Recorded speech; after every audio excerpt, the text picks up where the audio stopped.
Thomas Paine, Thomas Paine, Thomas Paine, Sam Adams, Sam Adams, Sam Adams, Benjamin Franklin, Benjamin Franklin, Benjamin Franklin. These men spoke up for what they thought was right. From their courage came such documents as the Declaration of Independence and the Constitution of the United States. From their willingness to speak what was sometimes unpopular but right, we enjoy such liberties as freedom of speech, the right to keep and bear arms, and freedom of religion. There are those who still wish to oppress our freedoms, and there are still patriots willing to stand up and defend life, liberty, and the pursuit of happiness. Men like Zeb Bell, who honor our founding fathers and what they stood for. It's now time for Zeb at the ranch, speaking up and defending your freedoms. Brought to you by Magic Valley Les Schwab Tire Centers and all of the other great advertisers on the program.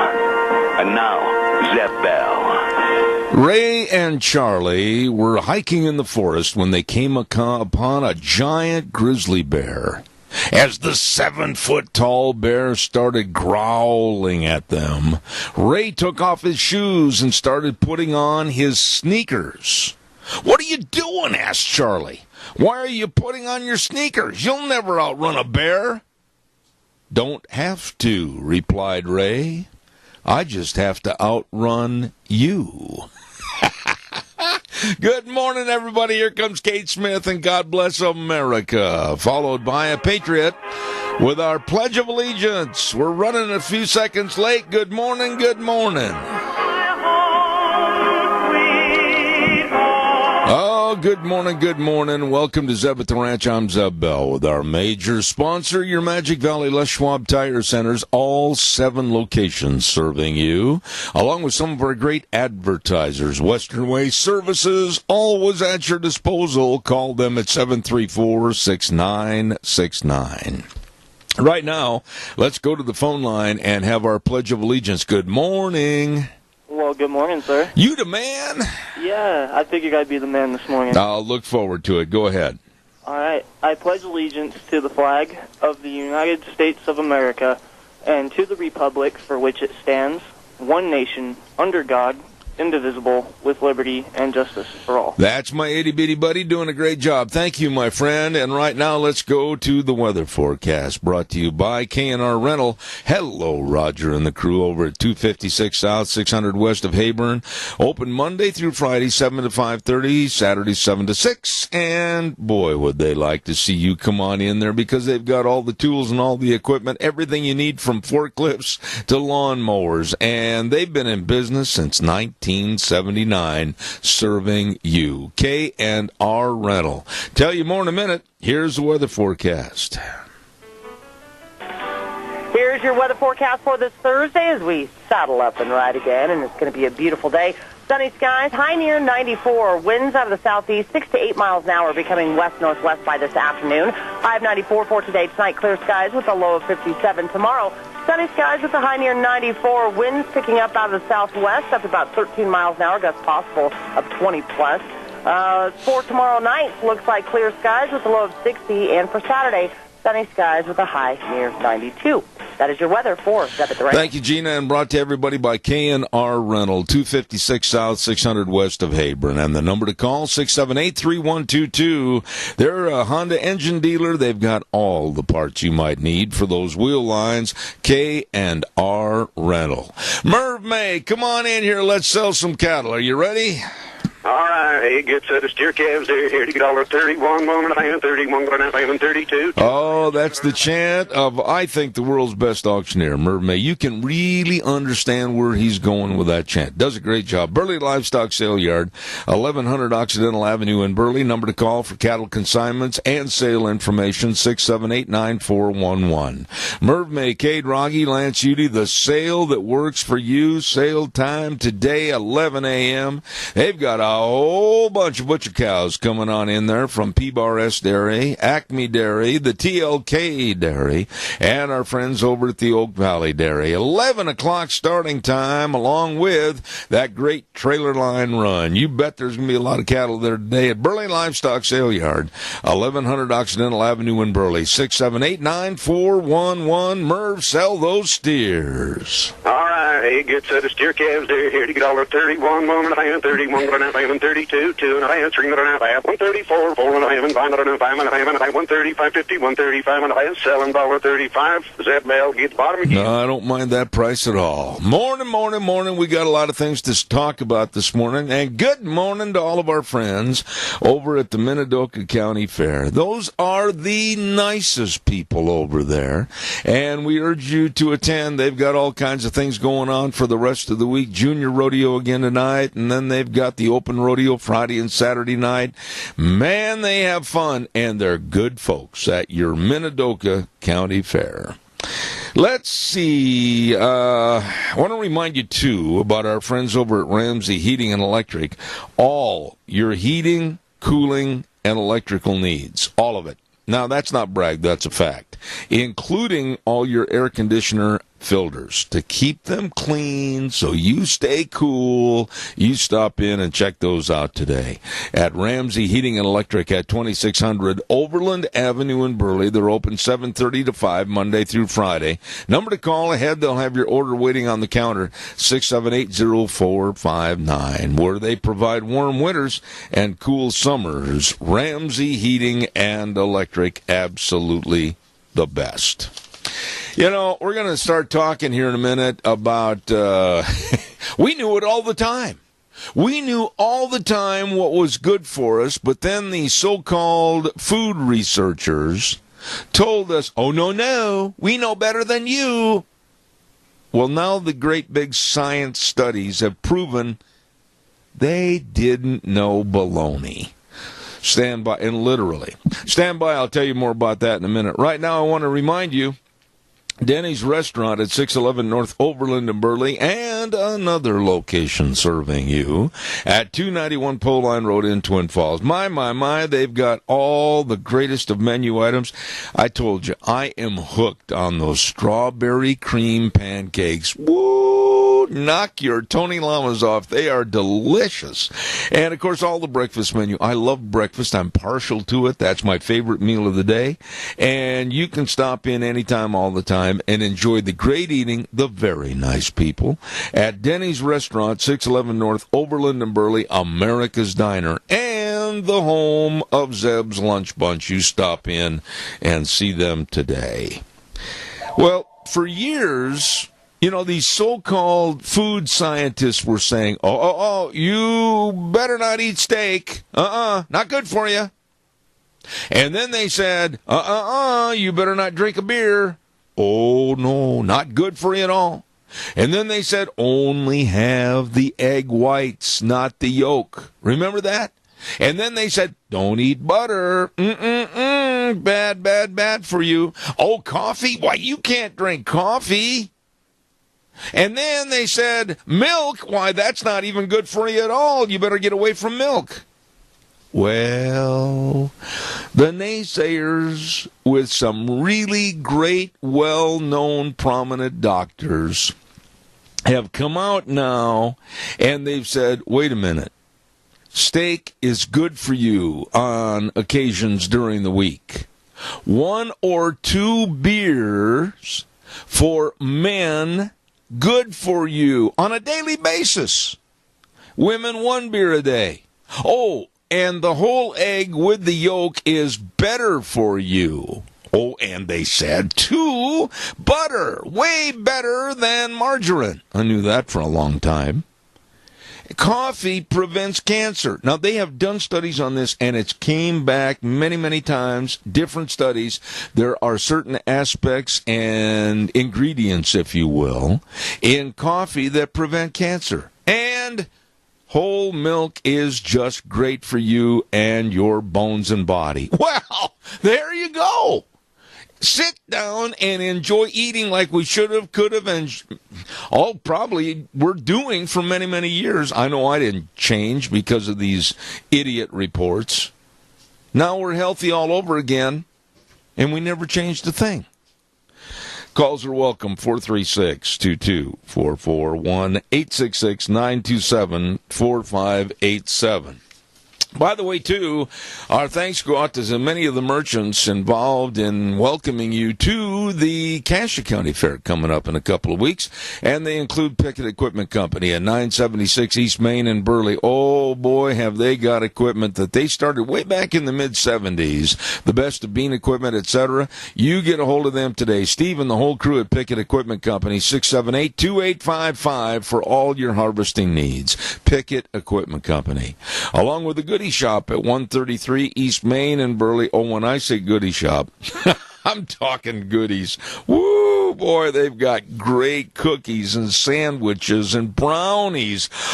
Wow, Shelley and the girls do a great job right there at the Goodie Shop, 133 East Main in Burley, 647-0106. Caller, I'll be right there. Don't forget also our dear friend Tim at Streamline Precision, 120 South, 100 West of Burley. They can build all the great buildings, the steel insulated panels, freezers, prefab buildings, tilt-ups, everything. All you need to do is get a hold of Streamline Precision. Agricultural, industrial, and community building. Tim, 431-7314. Streamline Precision. Caller, good morning. You're on the air. Good morning, Zeb. Hello there. You know, I don't like the taste of coffee, and I don't drink it because of that. But coffee is one of the best things for food poisoning, about a quarter of a cup or something like that. And I've seen this in action, and it is true. You know something? I get really upset when people or groups or whatever say, oh, you had a steak. Oh, you had a beer. Or you had the whole egg. Shame on you. I don't like anybody telling me what I can and can't eat or can't drink or whatever. I'm not going to you at your place of living or to a restaurant and condemning you for what you eat. And now scientific studies, you know, it's finally coming back to what God gave us for food. We can eat and we can be healthy. Leaving religion out of it, all things in moderation. That is one of the best advice anybody can give. Bingo. Bingo. But sometimes we have to make rules for ourselves. That what is moderation? Yeah, but you know, wait a minute. Stop, Keith. Stop. You just said something that was absolutely correct. Anything and everything in moderation. And I don't want somebody that belongs to the so-called food police condemning me because I had this, that, or the other. I don't think you would either. I don't care what you eat. I don't care what your food habits are. Just leave me alone. I agree, 100%. You know, let us live our own lives. Some of us need a little help sometimes, like these people who get into drugs and that sort of thing. Oh, yeah, that's a different story. They don't know of moderation because the drug alters your mind. And at one time it was prophesied that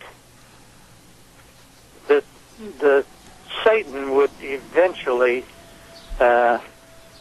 attack all of us, so to speak, and we would give in. And it certainly proved to be a fact, you know, because this has been 40 years ago that I heard that. Yeah, but, you know, for people in general, and no, I am not going to bring any aspects of faith or what you believe in this conversation. I don't do that type of thing.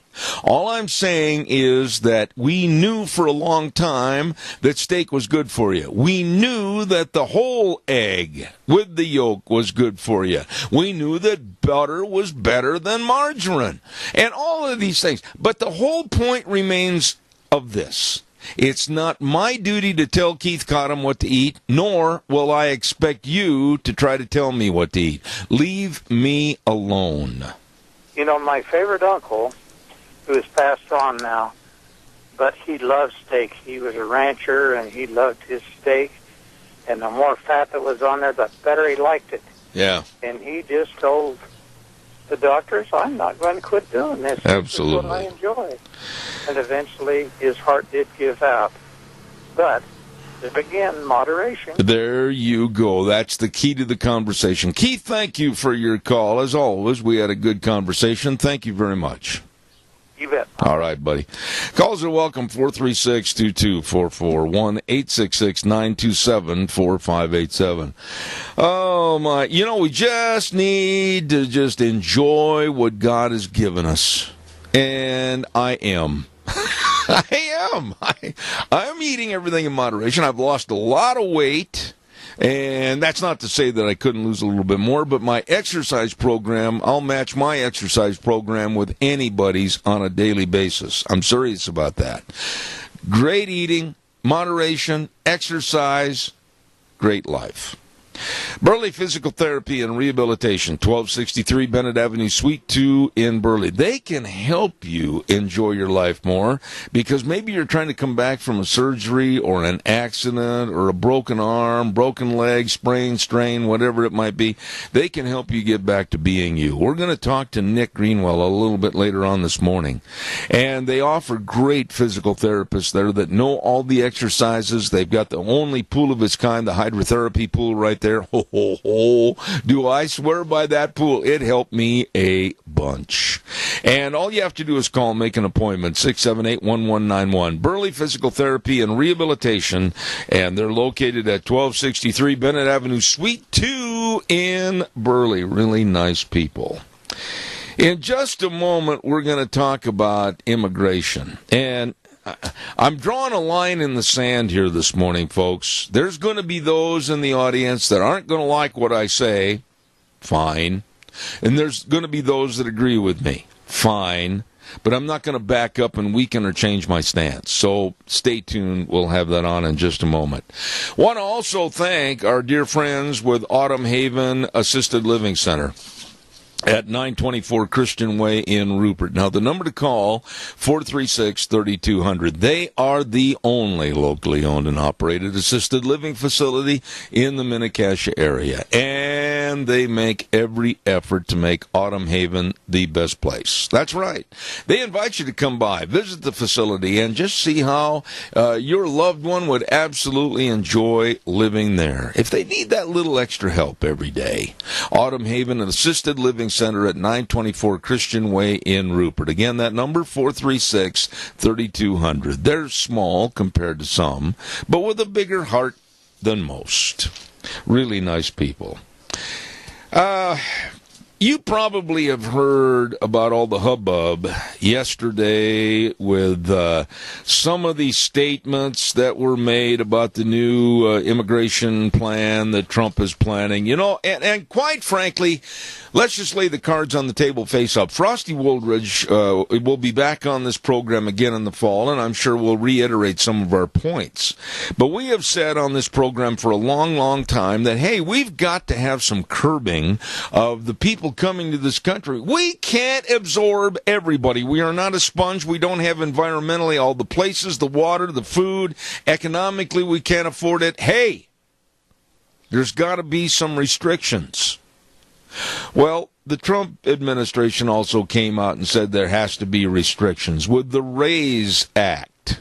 And quite frankly, for those out in the audience that are going, oh, why, you're a racist, you're against people coming here. No, I am not, and you're wrong. Sit over in the corner and be quiet. I believe in immigration to this country, but there has to be some qualifications. Stand by, caller. I want to finish my point.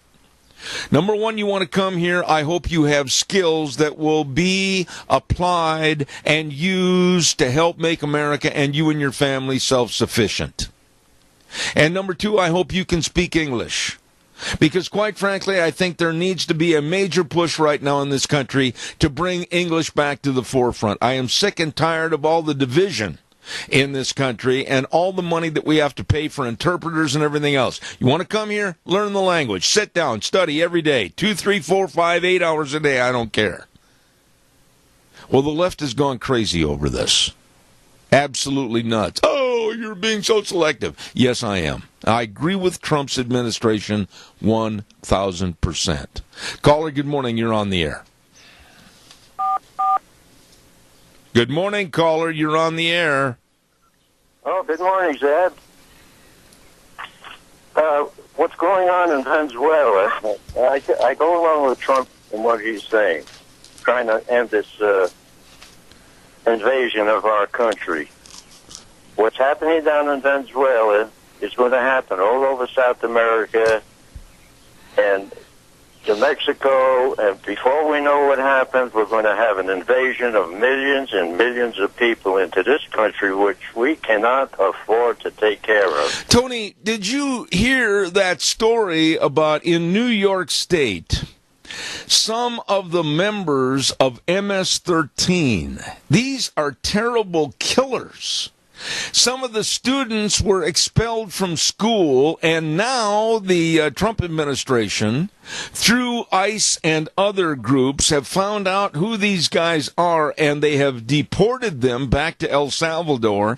And the stupid, brainless twits on the left, and that's the best way to describe them, are up in arms because these MS-13 gang members were deported. I say thank God that we got rid of them.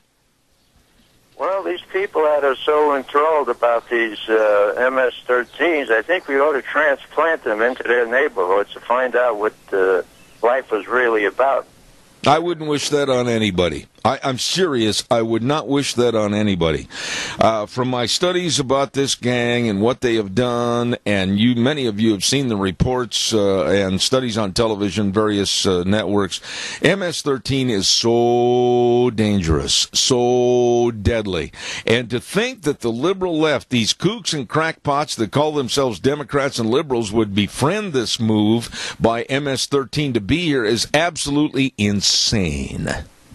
Well, we've got too many people coming in from Muslim countries that we don't know who they are, and their whole purpose of being here is just waiting for the word to attack when the right time comes. And many of these people that we can't find anymore are probably in these terrorist training camps right here in this country. Yeah, and you know, it's really funny, Tony. You and I have talked about these training camps here in the United States, and there's been a lot of people that have sent me emails or called me and scoffed at what we said, saying, oh, you people are just crazy. You're just trying to bring things up because you think it might be good radio. Listen, we know for a fact through many, many books and studies that there are various terrorist groups all over the state of New York, the state of Oregon, down in Texas, and for that matter, we don't know where many of them are, but they're planning and plotting, and we're letting it happen right here in the United States. You don't have to have your head buried in the sand to understand this. Well, as long as you've got knuckleheads like Pelosi and Schumer and the rest of these people that are in la-la land, I don't know what they're smoking these days, they don't realize how much harm that is going to come to this country in a short period of time. I couldn't agree more. Tony, I'm so glad that you call in on these matters because you're aware of what's going on. You know the facts, and thank you very much for your call. Well, Europe is being taken over, and the United States will be shortly. I agree with you. Okay. Thank you. Thank you. We've got all the fairs, maybe with the exception of a couple, on this program. And we want to acknowledge the Jerome County Fair and Rodeo. My goodness sakes, they're having a ripping good time over in Jerome. Let me tell you, they're going to have a junior rodeo on August 5th. Don't forget that in the Depew Arena at 4 o'clock in the afternoon. And then, of course, on Tuesday, the 8, 9, and 10, they're going to have the great big PRCA rodeo in, again, the Depew Arena. And then on Friday, the 11th, they're going to have the bloodless bullfights. Oh, my goodness, they've got all kinds of fun going over at the Jerome County Fair and Rodeo. Jamie and the crew over there say, come on over and enjoy our Jerome County Fair in Jerome. Caller, good morning. You're on the air. Good morning again. One other thing to raise your blood pressure. Okay, the refugees, when they come into the United States, they give them $5,000 to get started, this and that and the other. But the ones that come in legally, do all of the paperwork and everything, what do they get? There is a dividing line there that, Keith, I don't know about you in your retirement or you when you were working full-time every day to bring a paycheck home to pay for the groceries, pay for the mortgage and everything else. But I'm I'm done. I'm absolutely mad. I am still working, and I should have retired a couple of years ago, and I decided to stay with this and keep it going for a while longer. But I don't want to pay. This sounds really, really negative and isolated. I don't want to pay for anybody else. I want to support the organizations and the people that need help, but I don't want to support deadbeats. I don't want to support people coming into this country for a free ride. I don't think you do either. Okay, let me tell you about myself. I just turned 80 years old. I worked every day till I was 75, and I have never, ever drawn a dime's worth of unemployment. Yep. No, I respect that. That's just the way I feel about it. I respect that, but you know what? I am not. I have said this so many times on the air that I know a lot of people are sick of it, but my gallon of milk of human kindness has turned sour in the refrigerator, and it needs to be thrown out. I'm sick of it. I don't mind at all helping people in need. I don't mind at all helping organizations. I absolutely support and contribute to various health organizations for the study of cancer, heart disease, kidney disease. That is what I contribute to. But to just give money to our government, to give to people that are deadbeats and not going to do anything for a social betterment, it's over, Keith. Well, I say help your neighbor when he needs help. And if everybody would do that, we wouldn't even need a welfare system. You got it. Thank you for your call. Thank you so much. Bye-bye. You know, yesterday we had a good conversation with Charlie Howell, Jerome County Commissioner Chairman. And I'm just going to lay this out there. I guess people in this area, and I'm going to be blunt, because of the dairy industry, are afraid to speak out about illegal aliens. They're afraid to speak out about immigration. I don't know why. It's a conversation that needs to be held and discussed in various forums. I'm not afraid of the Dairy Association. I'm not afraid of Narabout or anybody else. I'm just going to say it like I feel. When we start bending laws and we start turning a blind eye and a deaf ear to laws, what good is a civilized society that depends upon laws? Let me give you an example. Everybody cried the blues. If you haven't read this story, you need to read this story about a mom that was here illegally with her family from Mexico. She was stopped by the police, a driving infraction, and the police found out that she did not have a driver's license. That's against the law. You and I have one. You and I took driver's education in high school to get my license. I had to pass the requirements. It's required by law. She was arrested for driving without a license and taken into custody. That is the law. And now they're so worried that she might be deported. But wait a minute. Everybody that's crying the blues about the possible deportation, laws were broken. Now, this afternoon, if you walk into a jewelry store and steal, you broke the law. If you are driving down the road in a 35-mile zone and you're going 80, yeah, buddy, you broke the law. There are various laws for all the various things that we run to or are involved in every day. If we as a society start saying, well, no, I'm going to pick and choose. Let's see. Today, I don't think I'll worry about paying at the drive-in. I'll stiff them because I don't have enough money. You broke the law. You stole it. When are we going to sit back and say, wait a minute? If we have laws, we have to honor them in a civilized society, especially the United States of America. A beacon of hope for all of the people in the world because of our laws. I am sick and tired of mollycoddling a group or special interest groups, and they break the law. Calls are welcome, 436-2244, 1-866-927-4587. Once again, we want to thank all of our friends that are supporting the Cassia County Fair and Rodeo, including Streamline Precision, Tim and the whole crew over there.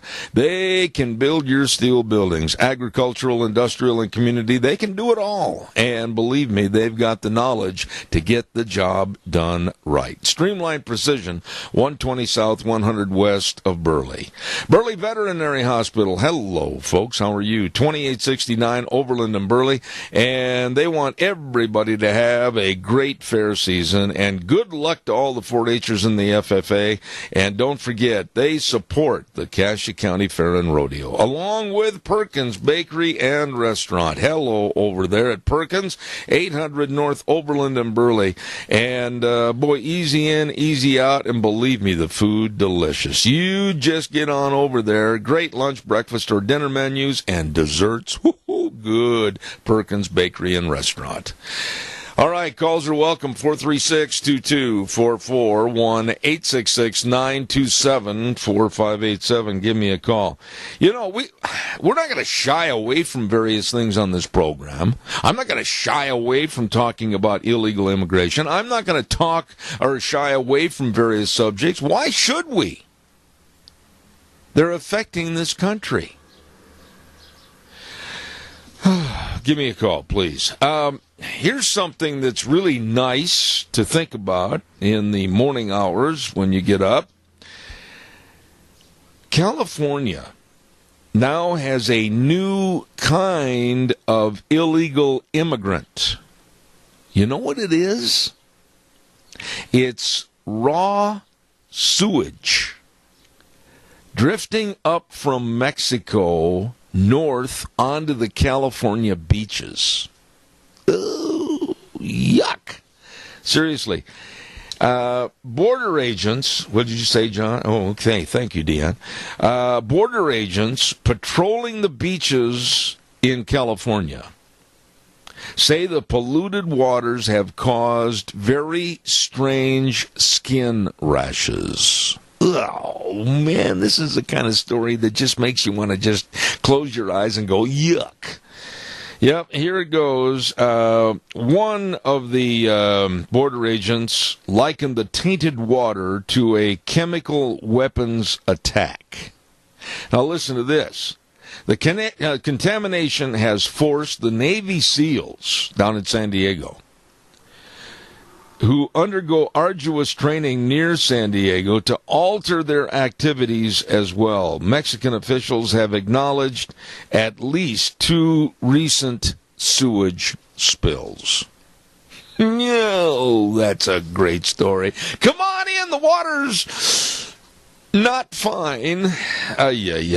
Calls welcome, 436-2244, 1-866-927-4587. Deanne, was John Bond's birthday yesterday? It was, and we didn't get it on the air, did we? You forgot? Oh, okay. John Bond, happy birthday a day late. God bless you. Happy birthday to you. Happy birthday to you, John Bond, one of our great friends. Happy birthday. Oh, come on, give me a call, 436-2244, 1-866-927-4587. Everybody over at the Minidoka County Fair, good morning. Nicest people in the world over at that Minidoka County Fair. Their fair board, I mean, gee willikers, just a blessing to have those kind of people running the Minidoka County Fair. Barry Equipment and Rental, sales, service, and parts, Jerome, Twin Falls, and 159 West Highway 30 in Burley.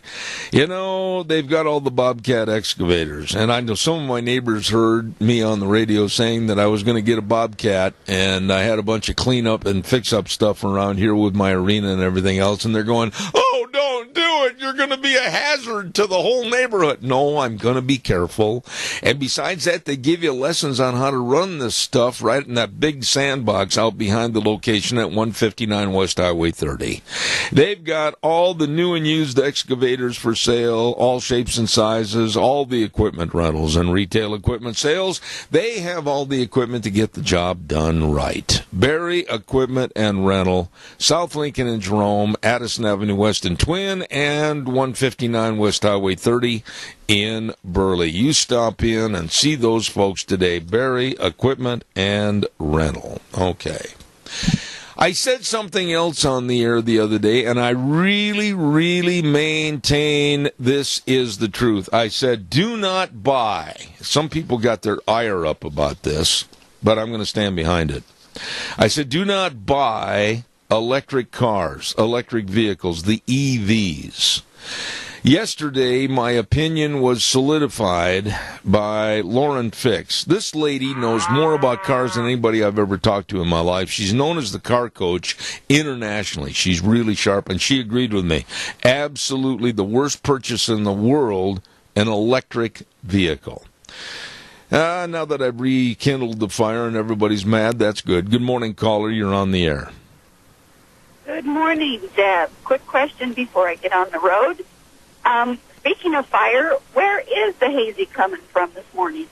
Now, I think I will stand corrected on this, but at 4 o'clock this morning, we were up and running, and we noticed a fire over towards the Cottonwood area of the South Hills, and it burned in a southeasterly direction over the butte, and that's when we couldn't see the flames anymore. Now, I'm not saying that's where all the smoke is coming from in the haze, but a lion's share of it is coming from up in that area. I certainly hope it's being curtailed. I don't want to see another fire like what we had up in the South Hills years ago.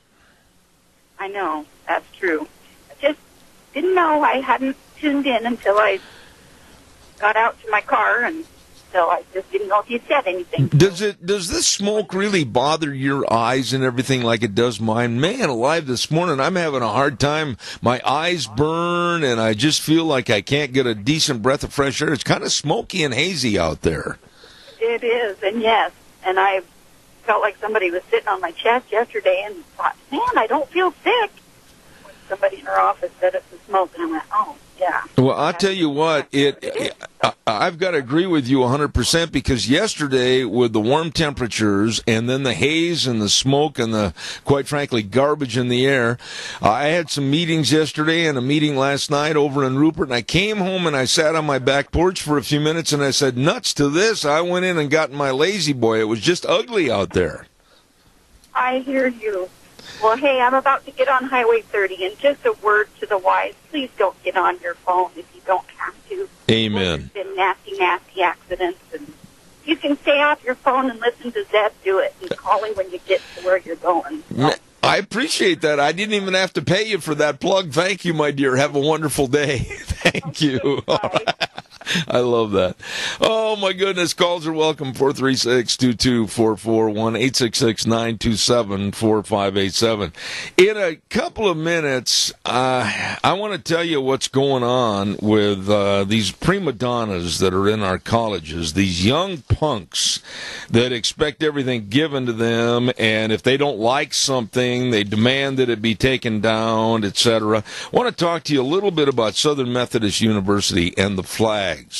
And we're going to do that right after the weather. Calls are welcome, 436-2244. After all these years, I had to think for a minute. What's the number? 2244. Hey, I want to remind you of the weather brought to you this hour by Mount Harrison Audiology and Hearing Aids with the lovely Dr. Christine Pickup. And the number to call for a hearing screening today is 312-0957.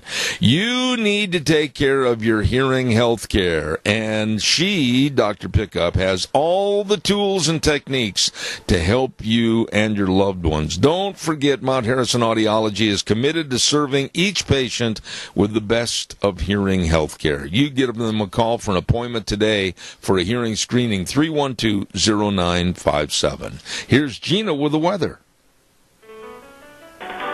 Here's your weather forecast for this Thursday as we saddle up and ride again, and it's going to be a beautiful day.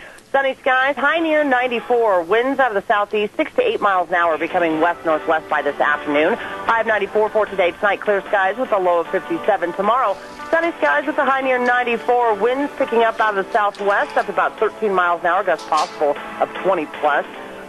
For tomorrow night, looks like clear skies with a low of 60. And for Saturday, sunny skies with a high near 92.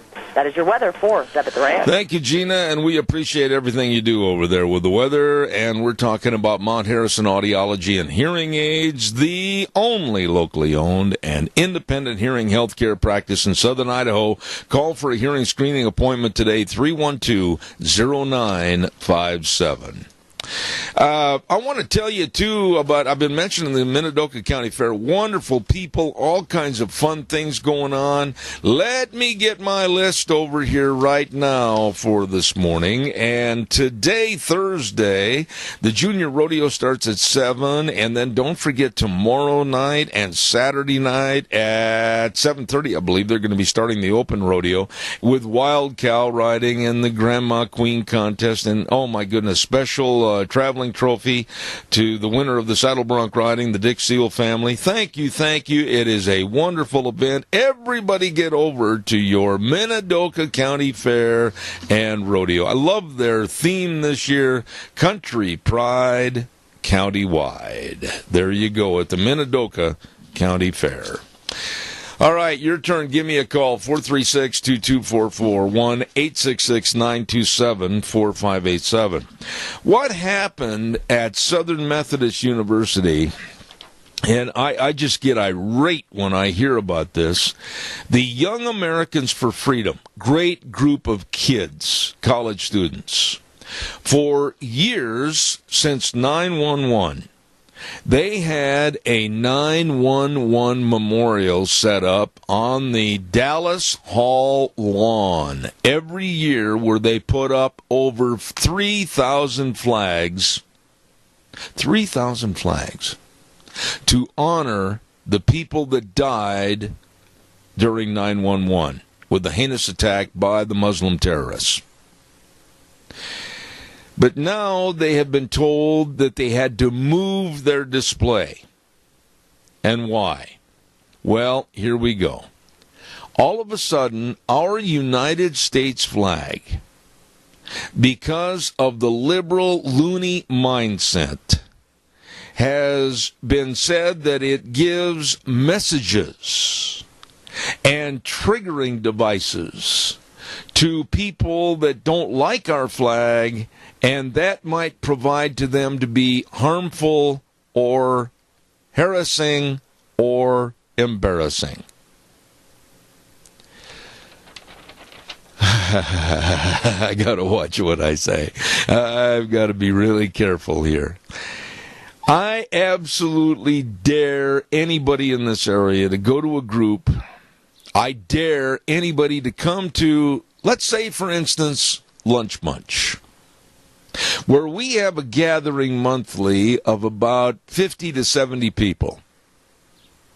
And we get up in that room and we very proudly say a prayer. Then we very proudly have the national anthem, usually sung by the beautiful voice of Linda Croft. And then we have the Pledge of Allegiance. There is a great big, I think, 4x4 flag hanging there on the wall. And I dare anybody to come up and tell me that A, we have to stop, or B, we have to take that flag down. There will be a real problem. I will not be very nice, nor will any of the members of my lunch bunch. These students that put these flags up at their own time and, quite frankly, at their own expense, down at Southern Methodist University, the Young Americans for Freedom, being told that, oh no, the flag might cause harmful feelings or it might trigger bad thoughts by those that don't like our flag. I couldn't care less. Put up more flags. And even Governor of Texas, Greg Abbott, said, wait a minute, this is nuts. And he's getting involved with making sure that Southern Methodist University gets the message, leave the flags alone. Let me ask you something. And be honest, call me. Do you really care Do you really care if our flag that represents all the blood, sweat, tears, and lives that were given for us to live in the greatest country in the world, do we really care if somebody doesn't like it or it triggers bad feelings with them? I don't. Do you? Call me, 436-2244, 1-866-927-4587. I've been called the world's biggest redneck and everything else. That's fine. That's fine. But I'm not taking the flag down. I'm not hiding the flag for anybody or any group. As a matter of fact, you tee me off, I'll put up more. Your thoughts, give me a call, 436-2244, 1-866-927-4587. Come on, folks, you got to chime in on this. Don't leave this subject alone. While I'm waiting for your call that I hope is coming in, don't forget, get where you're going this summer and then safely back home with the tires provided to you at, of course, your Magic Valley Les Schwab Tire Centers. You go in there, and they've got the tires that'll fit your budget, that'll fit your driving needs, that'll have all the different tread design sizes that will absolutely help you for your driving vacation or trip this summer. And they also have what they call a free pre-trip safety check. Visual inspection of your tires, including the air pressure, wheel alignment and tire wear, front end components, brake components, shocks and struts, battery, including a load test, all of this and more. Because they serve you. They take care of you at your Magic Valley Les Schwab Tire Centers. Lane and Rupert, Dave and on Blue Lakes and Twin, Mike and Buell, Mike and Jerome, the Twist family in Paul, Daniel on Poline in Twin Falls, and Randy on Overland in Burley, your Magic Valley Les Schwab Tire Centers. I do not understand, and I guess I'm an old man that's set in his ways, why any American would even think of taking down the flag. Any group of Americans would even listen to these liberal loons telling them to take down the flag. This is the United States of America. If you don't like it, and you don't like what we do, and you don't like what we stand for, please contact me on my cell phone, 312-2976, and I will make arrangements to start a fund to get you the heck out of here. Permanently. Calls welcome, 436-2244, 1-866-927-4587. I have talked about wastage on this program from our government and some of the idiocy that goes on. This story qualifies as one of the dumbest things I've ever heard of in my life, and it was by Harvard University researchers. They got nearly $1 million of your tax money and mine to fund a study to see if they could tinker with the genes of mice and then if the mice would fight each other. $1 million of our money. Like my grandma used to say, ay, ay, ay, ay, ay. Caller, good morning. You're on the air. Quickly. Good morning, Mr. Bell. Just one piece of my opinion on taking down any flag. That's the blood, sweat, and tears for generations of soldiers, men, women, fathers, mothers, sons, daughters. If you don't like our flag, then go the hell somewhere else where they don't fly a flag. Leave ours alone. It belongs up in the sky, waving in the breeze. Yeah, absolutely. You know something, Donna, there's a lot of people that say, oh, you get violent. You're proposing violence. Yeah, if somebody tries to take down the flag, I would propose violence. They need a good belt in the schnoz. I totally agree, and I'll be right there with you to give it to them. These people need to just go away. Somehow we've got to shut them up. I agree. I got another quick call. Donna, God bless you. Thank you so much. Have a good day, my friend. All right. Quickly, caller. I've got exactly 30 seconds. Go. one thing that really bothers me, Zeb, is that people let their flags fly after dark. That really bothers me for some reason. Well, I'm not going to say too. For violating, I think the police would come and get after me. Well, the thing is, I'm not going to go after.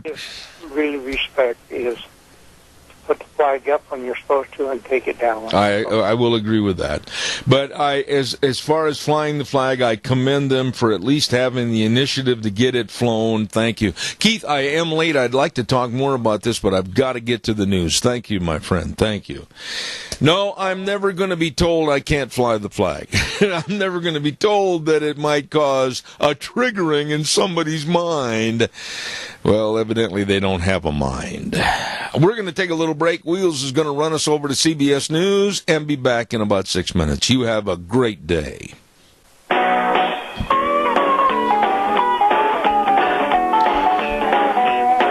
Oh my, smoky out there. Deanna and I were just talking about all the haze and the smoke, and we have a fan on over here that goes and circulates through this office, and woo-wee, it's getting a little rough to see even across the room here. You can see the smoke coming in the house. My goodness sakes, calls welcome, 436-2244. Zeb at the Ranch, I'm Zeb Bell, and we're with our major sponsor, your Magic Valley, Les Schwab Tire Centers, all 7 locations, and of course some of our great advertisers like Western Waste Services. Wheels. Snake River and all across southern Idaho, we're always at your disposal. Western Waste Services, we care about our community, our resources, and this great land. Western Waste Services is lending a hand, always at your disposal. Western Waste Services. Oh my goodness sakes, Western Waste Services. You need to just call them if you're unfamiliar with all the different services they provide. They're very loyal to the community and the people that they serve. I mean, they've got the weekly pickup on the route service to pick up your garbage. Goodbye, it's out of there. They've got all the dumpsters in various sizes. They've got all the porta potties. I mean, really give them a call and find out more. 734-6969. Western Waste Services, always at your disposal. It is true. Want to mention to our good friends with Ark Animal Hospital, don't forget Dr. Bill and the whole crew at 750 21st Street near the Connection Credit Union in Heyburn, and they have warm hearts for the cold noses. Oh my goodness sakes, yes, it's a mixed animal practice, meaning big or small, they love them all. Don't you dare be leaving your dogs and kitty cats in the cars or the pickups in the hot days. No, they're not going to be safe in there. And if your animals have need of veterinary care, be sure and get a hold of Ark Animal Hospital in Heyburn, 678-1177. They do have warm hearts for cold noses. Yes, they do. Hey, all this week, the Minidoka County Fair and Rodeo, I'm telling you, these are really, really nice people over at your Minidoka County Fair and Rodeo. Tonight, another performance of the Junior Rodeo. I think they had close to 300 kids that were going to compete at the Junior Rodeo. And that's tonight. And then don't forget on Friday and Saturday night, the Open Rodeo. Oh, baby, lots of fun going on. And, of course, tomorrow night is the Man Up Crusade. Wear Purple, supporting the Minnecasia Women's Shelter. That's tomorrow, Friday night at the Open Rodeo. All of this and more at your Minidoka County Fair and Rodeo with the theme Country Pride countywide. Let's go to the phone line right now. Cannot keep this lady waiting. She's too nice. Here we go with Kyla at the Minnecasia Chamber of Commerce. Hey, good morning, Zeb. How are you this morning? Smoky. It is hazy. I'm telling you, I'm looking outside right now. We can see the river, but the mountains are getting a little hazier and hazier, where we're not going to be able to see them for much longer. So you know, I've hazy days of summer. I know it. I've always had trouble with hay fever and asthma, and I'm going to be honest with you. Boy, you get this extra haze in the air, and it's a little tough out there. It is tough. It's tough for a lot of folks, and I'm so excited that you mentioned the rodeo that is going on over at the Minidoka County Fairgrounds in Rupert. What a spectacular rodeo it has been so far. I'm very excited for tonight and then Friday and Saturday. That's just going to be a lot of fun. They've got a ton of 4-H activities going on as well. And then my favorite is always the food. I don't know about you, but that's one of my favorite things about the county fair. Absolutely. You cannot go to a county fair, and Wheels, watch the feedback a little bit on this, please. You can't. Oh, I didn't know that. Nobody told me. Anyhow, we need to have the feedback regulated a little bit. And don't forget, if you go to a county fair or rodeo, you have to have a hamburger or a scone or a maple bar. It's delicious. It is. The scones are my favorite with the honey butter on them, I'm going to be honest with you. But I did want to talk to you about a couple things real quick, Zeb, if you got a moment here. I do. Don't forget also Saturday, starting at 10 a.m., they've got the sprint boat races going on over at Warp Racing right there in Burley, right next to the river. They have their own sprint boat track. It's fantastic, and these guys are really putting on a fabulous show. So if you want to take a little break from the fair, head on over to the sprint boat races happening Saturday. You can get on their Facebook page and check them out as well. And then also, we just want to remind folks, everyone is getting ready for the Great American Eclipse, which is happening August 21st. And we've had a lot of information coming out about this and a lot of speculation as well. And so we've been receiving a ton of calls here about this. Yes, the eclipse will start around the 10 o'clock hour.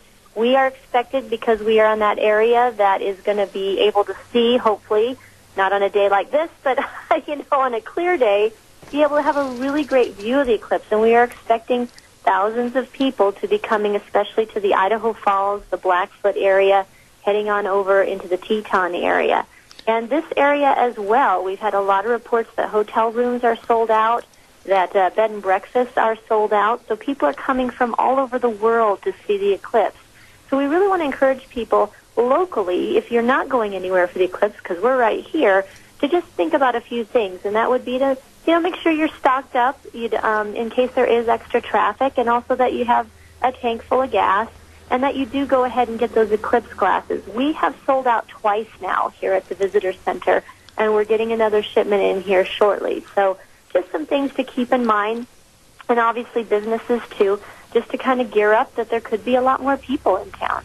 Now, let me ask you this. Wheels and I were talking about this last week. You said that you had these glasses, and these are special eclipse glasses to view the eclipse. Now, let me ask you, it's going to be almost at noon, according to the reports that I've read, approximately Mountain Daylight Time, 11:30. Is that correct?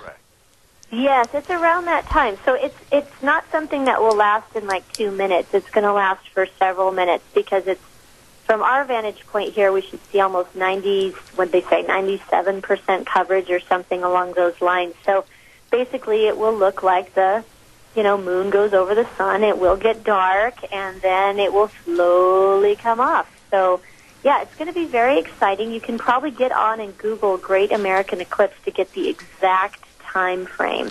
But I know that several different places, some businesses are saying, hey, we'll be shut down at that time.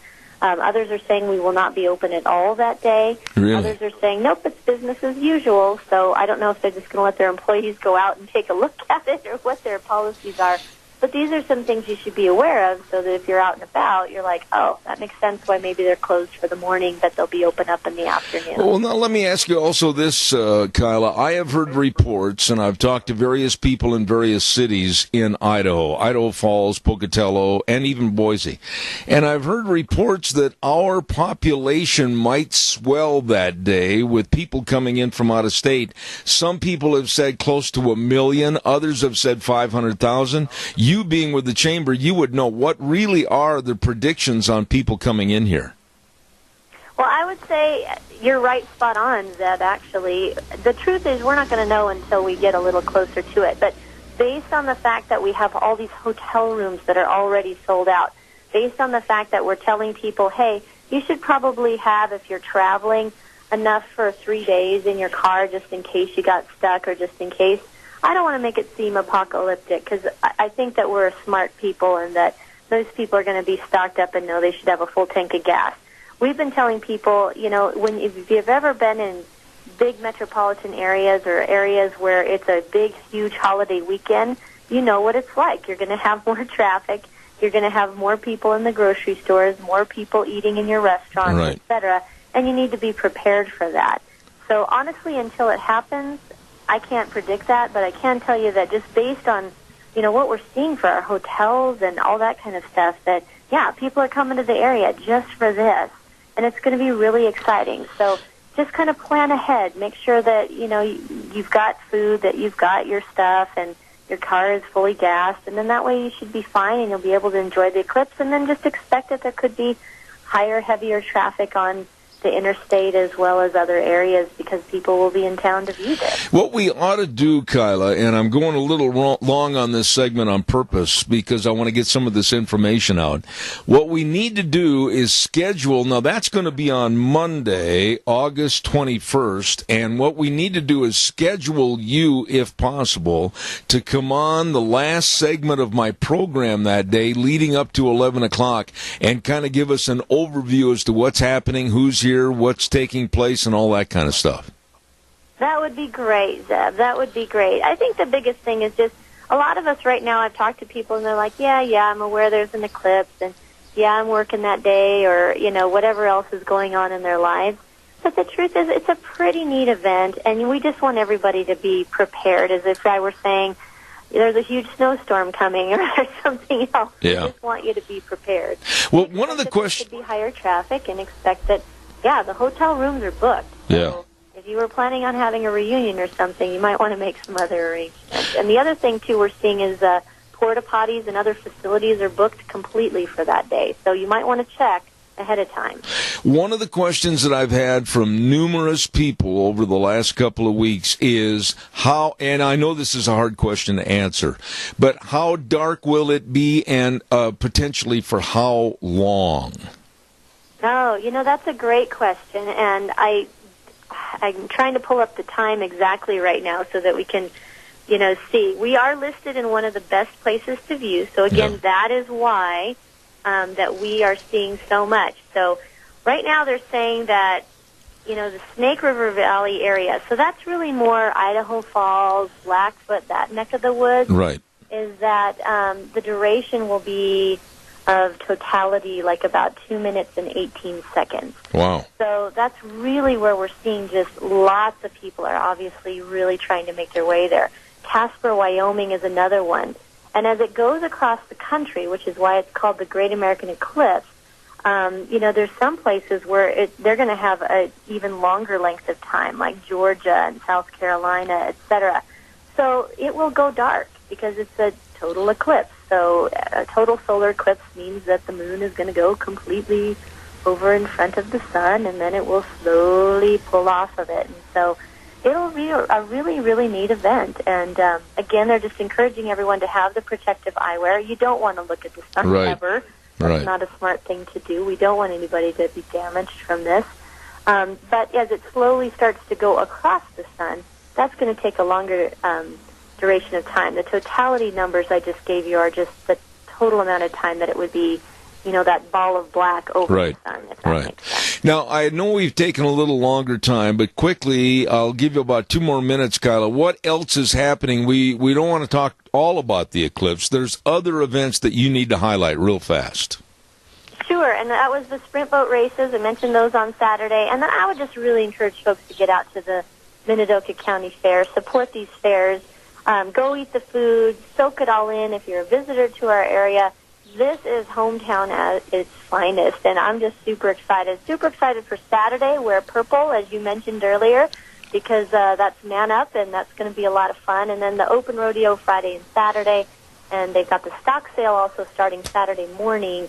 And then the junior rodeo is tonight, so we want to see who wins, all that kind of fun stuff. It's going to be a very, very good time. Kyla, you do a phenomenal job, and I always look forward to having you on the air. Thank you so much for taking a little extra time this morning and talking about the eclipse at the Mini-Cassia Chamber of Commerce. Thank you so much. Thanks, Zeb. You have a great day. Take care in that haze, okay? All right. God bless. Thank you so much. Really, really nice people at your Mini-Cassia Chamber of Commerce. We got to pay some bills here, for heaven's sakes. Yes, and I get a chance and an opportunity every day to talk about a dear friend of this program and a friend of Deanne and mine personally. Joel Heward, manager of Hanson Mortuary, 710 6th Street in Rupert. His family and his staff always there to serve you with very flexible hours and give you the family attention you deserve. Absolutely always upholding the highest ethical standards with unquestioned integrity. When there's the passing of a loved one, yes, the world just absolutely comes to a screeching halt, and you've got so much to do in such a short period of time. They can and they will help you.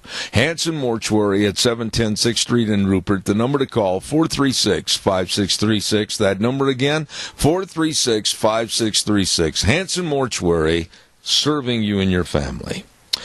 And as we've been telling you, there are a whole bunch of merchants over in the Cassia County area that are supporting the Cassia County Fair and Rodeo for 2017.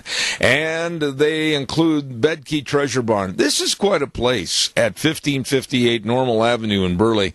They've got a large and really unique, I love that word, unique inventory, all the way from recliners to pool tables to salon and barber chairs and clothing, you name it, it's going to be there at Bedkey Treasure Barn, and they urge you to stop by and see the store, and they also want you to go to the Cassia County Fair and Rodeo. Along with Streamline Precision of Burley with our good friend Tim and the whole crew, they thank everybody that's in service positions to the community, like firemen and policemen, and then also to the youth, like the 4-H and FFA, that'll be showing and having their projects at the Cassia County Fair and Rodeo. And don't forget, Streamline Precision, the best of agricultural, industrial, and community buildings, serving you. Streamline Precision of Burley, along with our friends at Butte Irrigation. We're going to just tell you right up front, they'll get you wet. These people know irrigation. 2 locations to serve you, 116 South, 600 West, Highway 27 in Paul, and also a new location right there on Kimberly Road, north of Kimberly by Red Cap Corner, and that's Butte Irrigation. Once again, when it comes to irrigation, they will get you wet.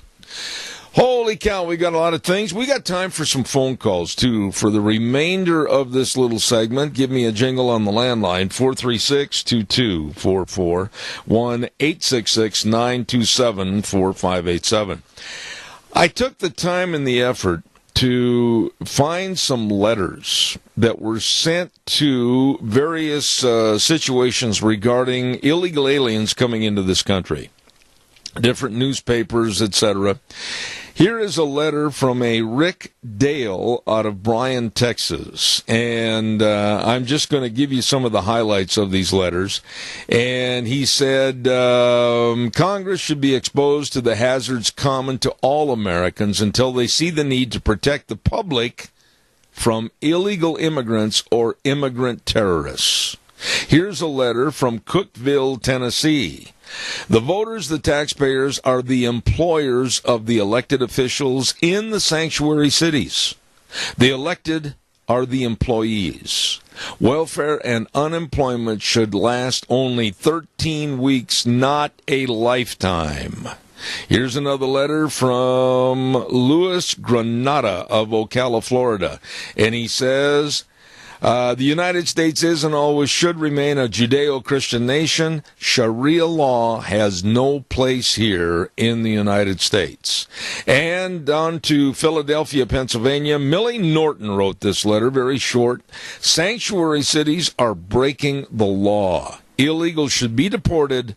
They are here illegally. So, it's not just the right-wing attitude and atmosphere on this program. It's all over the United States, and that's just a few of the letters that we managed to pull up. Calls are welcome, 436-2244, 1-866-927-4587. Deanne, it's getting thicker in here, isn't it? That smoke is really coming in. Don't forget our friends at Cameron and Siemens Insurance, Highway 24 in Rupert. These folks are the professionals with insurance. They know all about life insurance. They know all about health insurance. They know all about retirement planning and employee benefits, and they can and they will help you. All you need to do is take the initiative, make an appointment at 436-4424. That number again, 436-4424. Cameron and Siemens Insurance, Highway 24 in Rupert. You be sure and give them a call today. Caller, good morning. You're on the air. Go ahead, please. Good morning, Zeb. I can't hardly hear you, but that's okay. I enjoy your program every morning. I just wanted to tell everybody that an antique tractor will pull Saturday afternoon at the Rupert Fairground. They have a covered grandstand there, so you can sit in the shade and watch those old tractors puff and puff. You know, Joe, can you hear me now? I hope you can, because I know with your past experience in farming and everything, you could literally take a tractor apart and put it back together. So you've got a fond memory of these tractors, and especially this tractor pull, don't you? I sure can, particularly those old John Deeres. But anyway, they'll have lawnmowers to the biggest and the best that we had years ago. Let me ask you a question. I got to ask you this about the John Deeres. Back when I was a kid, we used to not call them John Deere tractors. We used to call them Johnny Pops. How come they had that special popping sound? They sure sounded good when you had them hooked up to something and making them pull hard and blow smoke. I started out when I was about 12 years old. We used to borrow my uncle's on the weekend. We'd plow with it. Yeah. They were great. The John Deere, we thought they was the most powerful thing there ever was. You know, my dad had one, and you could hear him coming pop, pop, pop, pop, pop, pop down the road. And I'll tell you what, the old Johnny Pops, and I appreciate it. Yeah. Well, I like to go and just listen to them, even though I can't see them. I enjoy listening to them. Absolutely. Joe, you're a valued citizen of this area. God bless you, and thank you for that tip. And you have a wonderful day, and enjoy the Minidoka County Fair. Thank you for all you do with your program and the guests that you bring on. It's unbelievable. I look forward to it. Well, Joe, thank you. Thank you. God bless you, my friend. There's a gentleman that's been a friend of this program for a long time, and I have the utmost respect for him. Thank you very much. Hey, don't forget Let's Ride. They're over there at 270 Highway 24 between Rupert and the World. They're open Monday through Friday, 9 to 6, Saturdays, 9 to 4. With this hot weather, I can't think of anything better than getting on a watercraft and hitting the streams, the lakes, the river, and cool off. And then, of course, get high into the mountains on four-wheelers and side-by-sides. Oh, yeah, they've got it all. What a showroom. And, of course, they've got all the accessories and a service department that can and will keep you running. You better get a hold of them today. Let's Ride 270 Highway 24 between Rupert and the World, and it is true. This is where the fun is sold. Really good folks over at Let's Ride. You know, we talk all the time about our different guests and our different sponsors and our different advertisers on our program. And I want to also acknowledge and say that we have the cream of the crop when it comes to people like Autumn Haven Assisted Living Center at 924 Christian Way in Rupert. Now, the number to call and find out more information is 436-3200. Now, they make every effort to make Autumn Haven the best place for your loved one. And they invite you to really call them and stop by and visit the facility anytime for tours. They got a beautiful backyard where they hold barbecues and other events, and they take the community the residents out into the community to enjoy other activities like the Wilson Theater and OVAC Productions. They really care. If your loved one needs that little extra help, assisted living center called Autumn Haven is there to serve you at 924 Christian Way in Rupert. They're small compared to some, but with a bigger heart than most. And while we have just a moment here before we get Rita on the line, all the fairs, and I thank all the fairs for advertising on my program. There's just very few that we didn't get on. And I want to say thank you also to Jamie Rupert, Manager Secretary of the Jerome County Fair and Rodeo. My goodness, have they got great things going. My heavens, they're going to have a big junior rodeo on August 5th this coming Saturday. And then, of course, on August 8, 9, and 10, they're looking at the PRCA rodeo going on over there, along with a huge carnival, and they're going to have all kinds of different shows, animal livestock exhibits, pygmy goat sales and shows. It's really going to be something at the Jerome County Fair and Rodeo this year at the Jerome County Fairgrounds. For more information, you get a hold of them. They've got a theme this year. We've got a good thing growing at the Jerome County Fair and Rodeo. Right now, let's go on the phone line, and with us is a lady that I absolutely look forward to visiting with every Thursday if I can speak through the haze and the smoke and the fog. Good morning, Rita Ramsey. How are you? Good morning. I'm good, thank you. Boy, it's kind of Cough City out there, isn't it? It is pretty smoky out there today. I guess it's time to head for the hills and get above it. There you go. You know, I want to start things off on our plethora of things that we talk about every week. I am literally incensed that at Southern Methodist University in Texas, of all places in Texas, the liberal loons have got to the college, and they basically told them to tell the young Americans for Freedom to take down their over 3,000 flags, move to another place, because it might trigger negative feelings by some of those on campus. If you were the head of that university, Rita Ramsey, what would you say? I would say those who are saying that need to just zip their mouth closed, leave it alone. If people want to put up their flag, they can put up their flag. This is America.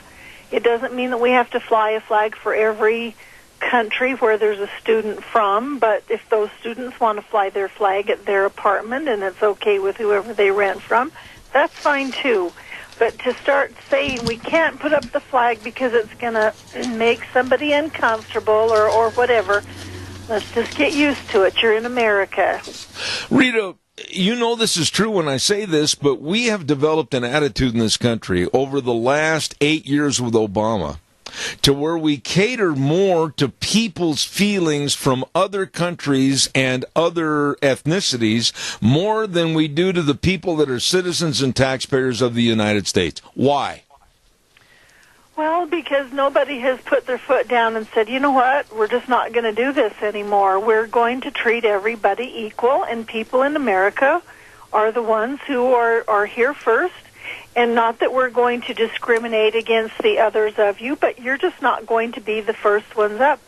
The big problem is and this happens with it in anywhere, whether it's in education or in business or anything else, is that we always cater to somebody else, and the white male is the last one on the list, and especially if he's American. I was listening to a radio show, I think it was last night, it might have been the other night, but anyway, he said that he was a businessman, and I think he said he was in the union, or, he had union people, but he said, over the years, I've always been discriminated against because I'm not a woman. There's certain jobs I can't bid on because I'm not a minority. There's certain jobs I can't bid on.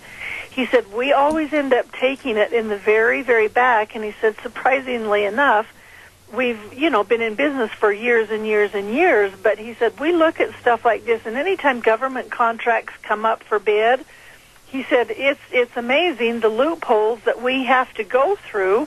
And we don't have chances or choices like all of the others, which he's talking about women or minority-owned businesses.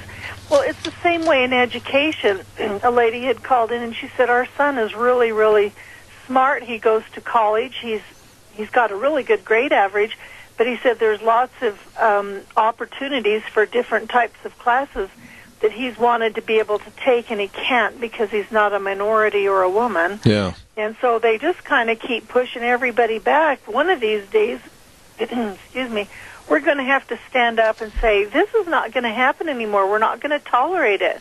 But it all has a dollar figure attached to it, and as long as these special interest groups can keep racking in the money, and by the way, they're community organizers, and it doesn't matter who they are or where they are, but Obama brought that here front and center. But those community organizers actually were a product of origin from Russia. You know, Rita, I said this last hour, and I'm going to say it again, and I mean it, that instead of the 3,000 flags that the Young Americans for Freedom in this country put up, I say they ought to stick 3,000 more in the ground.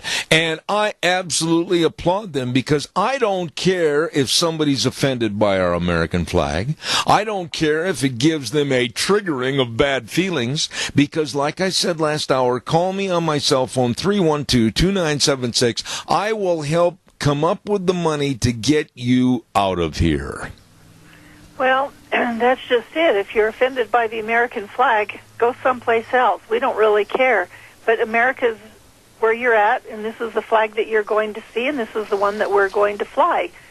I would be really ticked off if I drove down through town and there was a Russian flag at the courthouse or a Chinese flag at the post office. Absolutely. I mean, good grief. What are you thinking? It's okay to welcome people from other countries and show support and you know, that, hey, you know, we want to be your friend and an ally or whatever, but this is America. American flags go first. We should have American flags up everywhere, reminding people just what it all stands for, and it's freedom and liberty and the lives lost in keeping that.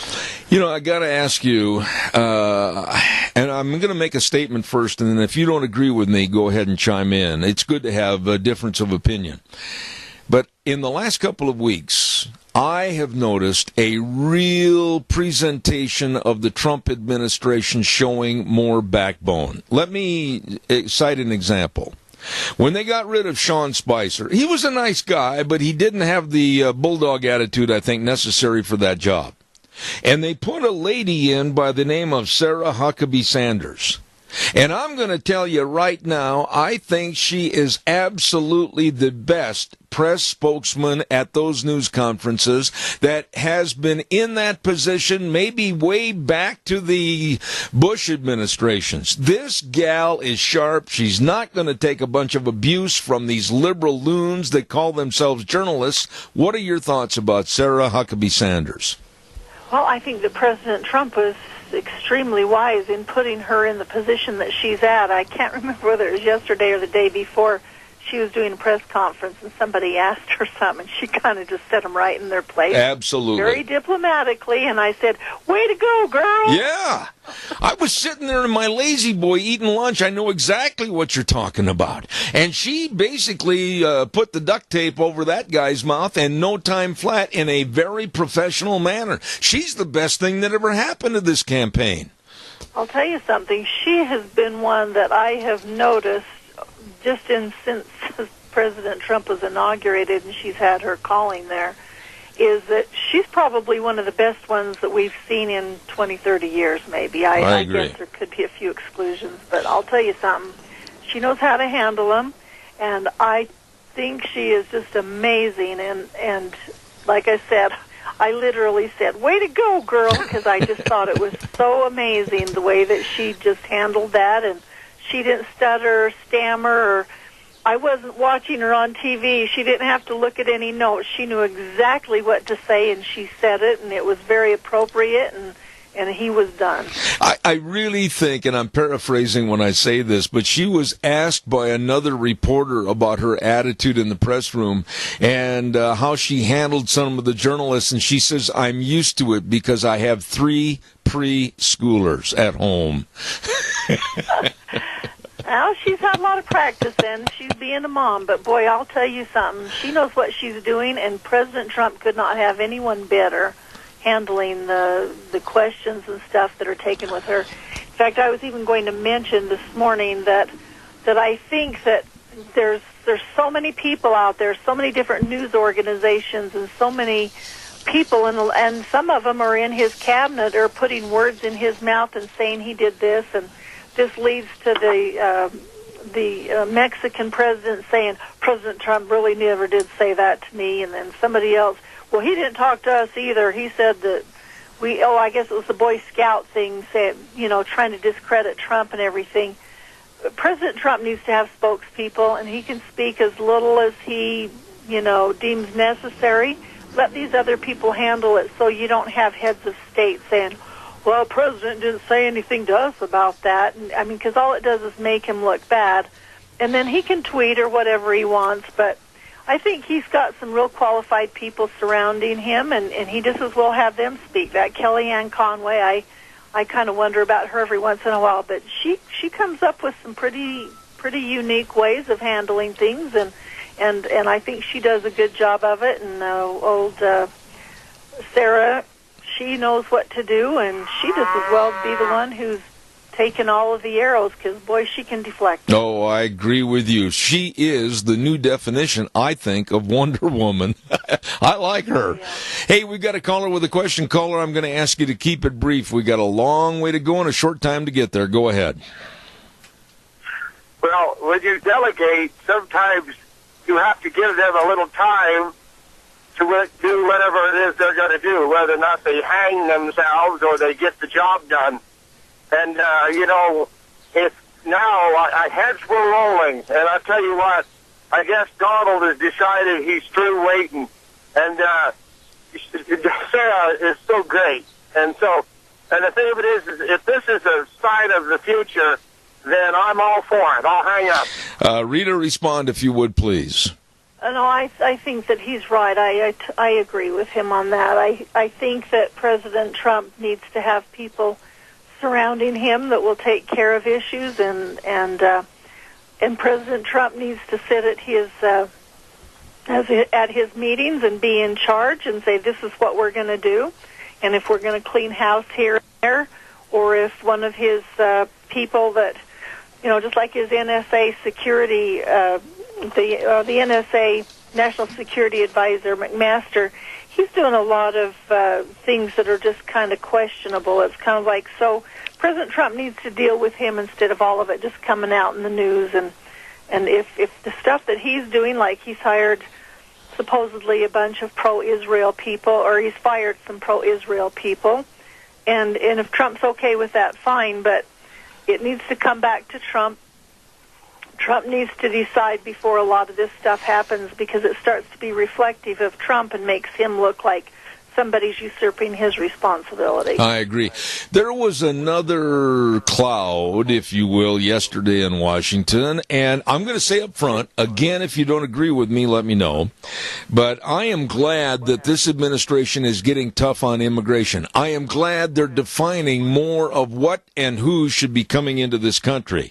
And they proposed the RAISE Act yesterday, which basically says if you have a purpose here, a job lined up here, and you have skills that you can make sure that you're going to be self-sufficient and live here, and if you can speak English, you're going to be high on the priority list to come to this country. I agree with that, and the left went crazy over that yesterday. Well, the reason that the left went crazy over it is because they are definitely in agreement that those people who come here should end up being our slaves. And they won't say that in that language, but that's what it is, because they don't think that people should have to learn to speak English so that people can't take advantage of them. They need to be second-class citizens is what they're really saying. They act like that they're advocates for their rights, but basically what they want is people to come here, and this is a liberal view, and it goes all the way up through the Democrats. And the Democrats are totally in favor of it. We'll just let anybody come, and it's okay, and they don't have to learn English. We'll help them, and we'll help them on their way. And basically what they're saying is, if they're not smart, if they can't speak English, if they can't do stuff, then we can guide them and tell them what to do, and we'll be in charge of them. And that's what it all boils down to. If you get people who come here and they learn English, or they're entrepreneurs, they're making a contribution to the country instead of sucking it dry, we'll be a better country because of it, and that's been proven over the years. But when you get all of these people that come in here, and we don't have to provide education, or we don't have to provide education and interpreters and everything for them, then they become productive citizens. On that same note, I had a fellow tell me the other day, he said, I listened to you on the radio. He said, what do you think about education? And we kind of talked a little bit, and then he says, I have a grandson, and he's having to take third grade over again, and it was really sad because in his class, his teachers teach English, and then they teach Spanish. And so these poor little third and fourth graders are kind of confused, and they're having a difficult time because they're getting half and half, and they're. I would be confused, so let alone a third grader. Absolutely. And anyway, so the parents said to the teacher, well, could he take summer school and get caught up so that he can go on ahead to fourth grade? They go, well, no, there's no summer school. And he goes, well, yes, there is. And they said, well, that's only for the migrant kids. We can't provide summer school for just regular people, for citizens, what they were saying. And I just thought that is so sad for 2 or 3 reasons. The first reason is, can you imagine the flack that a third grader is going to take when he goes back to school and he has to stay in third grade than the other kids? And second of all, our tax dollars are funding summer school for kids, not the ones that really should be funded, but for others, and accepting the ones who should be taken care of and helped along the way and given an education and provided some extra help if they need it. But third of all, it's like we just put everybody else ahead of us and the regular taxpayer. And this is not only happening in education. This happened to be a Minidoka County situation, but I don't doubt that it happens everywhere where they put others first and don't say, English is the language that we speak here, and we're not funding all of this other stuff. Well, you've just touched on what I commented on last hour a little bit about why are we as taxpayers, why are we letting us to be put in the back row of the bus and everybody goes ahead of it? I think there's a question that needs to be answered. I have said for a long time on this program that my gallon of milk, called the milk of human kindness, has soured in the refrigerator because we're seeing our people that are citizens, our elderly, and many of our youth programs pushed on the back burner because we're more caring, if you will, for those that are not citizens of this country, and I'm done with it. Well, and this was part of our conversation with this fellow that I was speaking with. He said, so, what have you done, kind of referring to the Tea Party? What are you, what's the deal with education? And I said, let me tell you, excuse me, I've got a frog in my throat. I've had a couple of encounters with the school board. In Cassia County, we wanted to go in and ask them if we could send flyers or take flyers to the high schools. We were trying to get permission to take flyers to the high schools for a Constitution competition. Right. We just wanted to pass out flyers for kids who wanted to participate. They would not let us do that. They said, no, you can't. We won't let you do it. The Constitution that they need to deal with is the little pocket one, and that's all. They don't need to worry about, anything else. And we were just in, what we had is we had computers, laptops, and stuff like that lined up to give away as prizes for these kids who wanted to learn about the Constitution and then test. It was just a competition. Well, they wouldn't let us do that. The other thing was we wanted to invite them to a Common Core presentation where that they could learn, because they had just been fed a bunch of baloney from somebody who has said, oh, this is wonderful, everything's good, and everything else. And they just all but kicked us out. You have no right to say that. You don't have any right to be here. And afterwards, I had one of the people that was in that meeting on the school board come up to me and was totally embarrassed and say, I am so sorry for the way they treated you.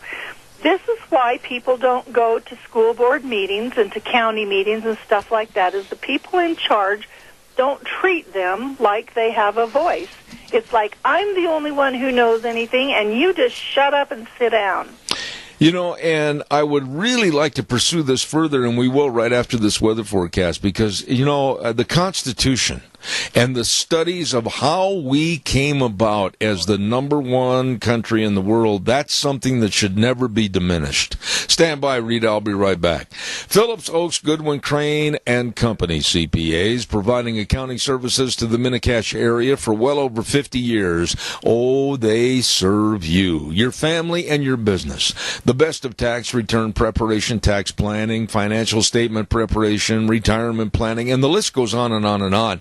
With 2 locations to serve you in Burley and Rupert. They bring you the weather, and here's Gina. Here's your weather forecast for this Thursday as we saddle up and ride again, and it's going to be a beautiful day. Sunny skies, high near 94. Winds out of the southeast, 6 to 8 miles an hour, becoming west-northwest by this afternoon. High of 94 for today. Tonight, clear skies with a low of 57. Tomorrow, sunny skies with a high near 94. Winds picking up out of the southwest up to about 13 miles an hour. Gusts possible of 20-plus. For tomorrow night, looks like clear skies with a low of 60. And for Saturday, sunny skies with a high near 92. That is your weather for Zeb at the Ranch. Thank you, Gina. Always well done with the weather forecast, and brought to you this hour by Phillips, Oaks, Goodwin, Crane, and Company. As I said, offices in Burley and Rupert, and they really can help all aspects of the businesses in Magic Valley, the families, agriculture, manufacturing, food production, all of this and more. Phillips, Oaks, Goodwin, Crane, and Company, CPAs, serving you.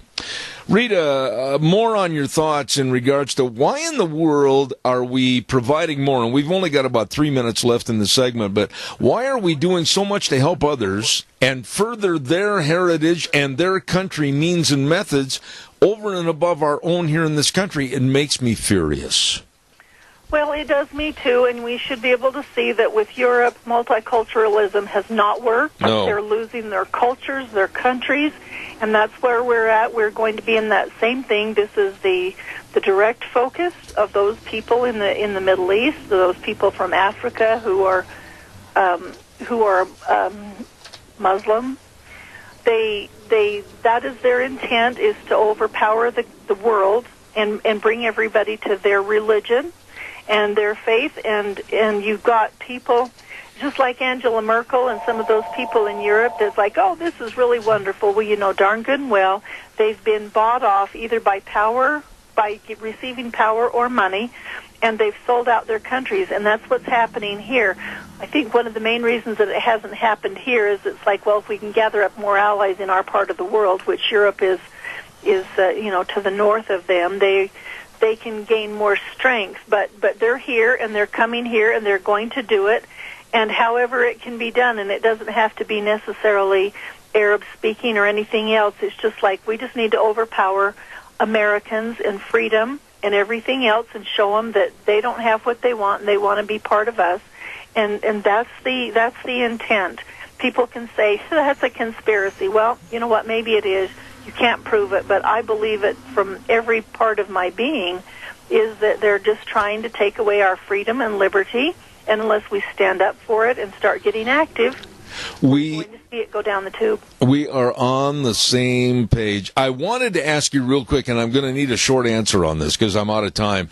Did you see the statement that was issued to that Senate congressional testimony yesterday by Adam Carolla about the little safe spaces for our teenagers in college? Yes, in fact, I had seen an interview with him a few weeks ago, and he said he was getting ready to go testify on that. That was an excellent speech that he gave. Absolutely. Goes too fast, Rita. Doggone it, we're out of time, and I'm going to have to say to you next Thursday, same time, same station, thank you so much for what you do. Okay, you bet. Bye, Zeb. All right, take care. I like her. Rita Ramsey on our program every Thursday. Thank you so much. Oh, this time of the morning, after you had a little bitty bagel at 4 a.m., I am starving to death. I know some great places to go for lunch. How about the AC Drive-In, 601 East Main in Burley? Oh, they've got the orange and lemonade freezes. They're good for hot weather. And, of course, the chicken fried steak sandwich. Have you had one of those? Fantastic. fantastic with the fries and the special sauce and all the different shakes at the AC Drive-In, 601 East Main in Burley. Well, how about Taco Bandito? 2301 Overland in Burley, and they've got the new pork burrito, absolutely phenomenal, with beans, pork, rice, sour cream, and cheese. It is good. And they've also got bacon with jalapeno in it. Whoa! Wake up and look at the sky. Absolutely going to wake you up. Breakfast burritos that are phenomenal. All of this and more at Taco Bandito, 2301 Overland in Burley. Well, let's move over to Burgers Etc. right now. 2 locations, 124 South Oneida in Rupert and 700 Overland in Burley. Root beer floats, my favorites. Root beer floats, only 99 cents after 3 p.m. I'll take 6. Anyway, they've got all the fresh strawberry shakes and the burgers, and everything is delicious with great people serving you at 2 locations of Burgers Etc. on Oneida in Rupert and Overland in Burley. Well, in our little tour of great places to go when you're hungry and starving to death, let's not forget Steve-O's at 290 South 600 west of Heyburn. Food made the way you love it.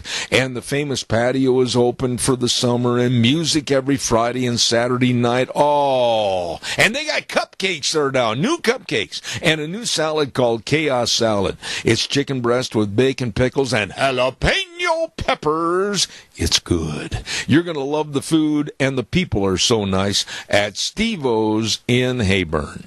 And last but not least, we want to talk about our friends at Doc's Pizza, 514 6th Street in Rupert. Oh, my goodness, best pizza in the Mini-Cache area again for 2017. And they've got a new pizza called a dessert pizza, an Oreo cookie pizza. Whoa, whoa, whoa.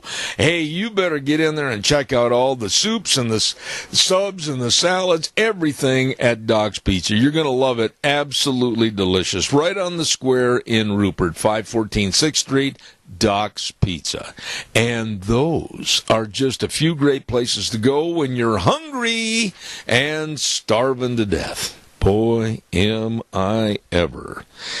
Coming up next hour, we've got Cache County School Days. Debbie Critchfield is going to be calling in, and then we have our business salute with Nick Greenwell over at Burley Physical Therapy. I always enjoy having Nick on the phone. And then at 10:30, don't miss that segment with Attorney Jonathan Wood with the Pacific Legal Foundation about the wolf problem here in America. It's not just here. It's all over America, and we're going to talk about that a little bit. So, right now, without further ado, we're going to go to the news from CBS. I'm going to take a couple of minutes, stand, stretch, and cough with all the smoke. You have a good day. I'll be back right after the news.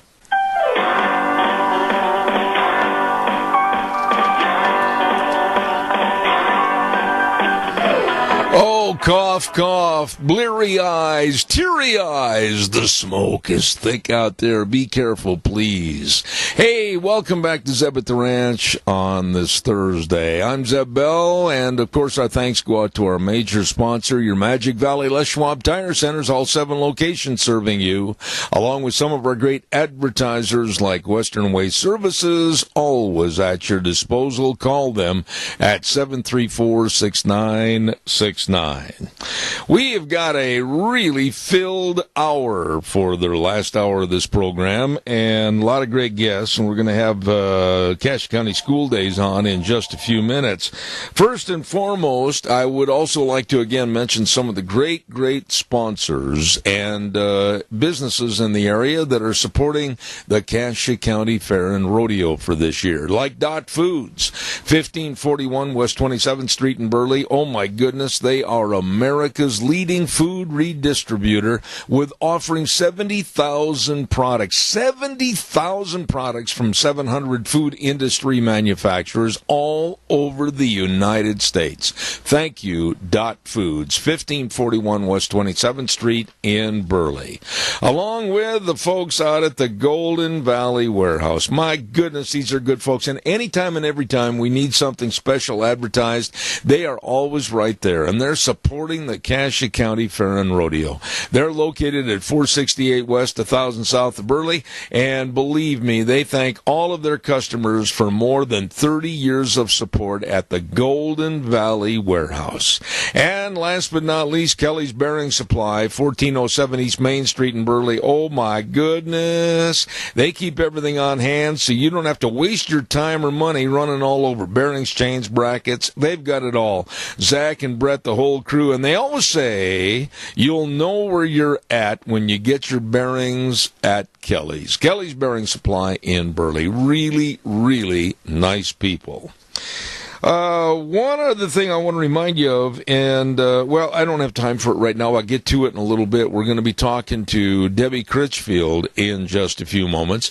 Our sponsor for Cassia County School Days is, of course, we have two wonderful businesses. First of all, A Child's World at 1308 Overland in Burley. And I want to remind you that they now have all the new fall clothing in. My goodness, it's a little bit tough for me to think about fall, but by golly, it's right around the corner. And they've got all the books and the toys and all the children's furniture, the baby furniture. They've got it all for you and your family at A Child's World, 1308 Overland in Burley, along with Ambulatory Surgery Center at 1344 Highland Avenue, Suite E in Burley. And Ambulatory Surgery Center wants to save you money on your outpatient surgeries. Yep, like the colonoscopies and the carpal tunnel surgeries, all of this and more. Call them and find out more. 677-8888. Ambulatory Surgery Center and Child's World bring you school days in Cassia County. And with us this morning, and she said the calendar got away from her on a very short week, is the lovely communications officer for Cassia County Schools, Debbie Critchfield. Good morning. Good morning to you. I don't know about anybody else, but I just feel like our weeks are flying by.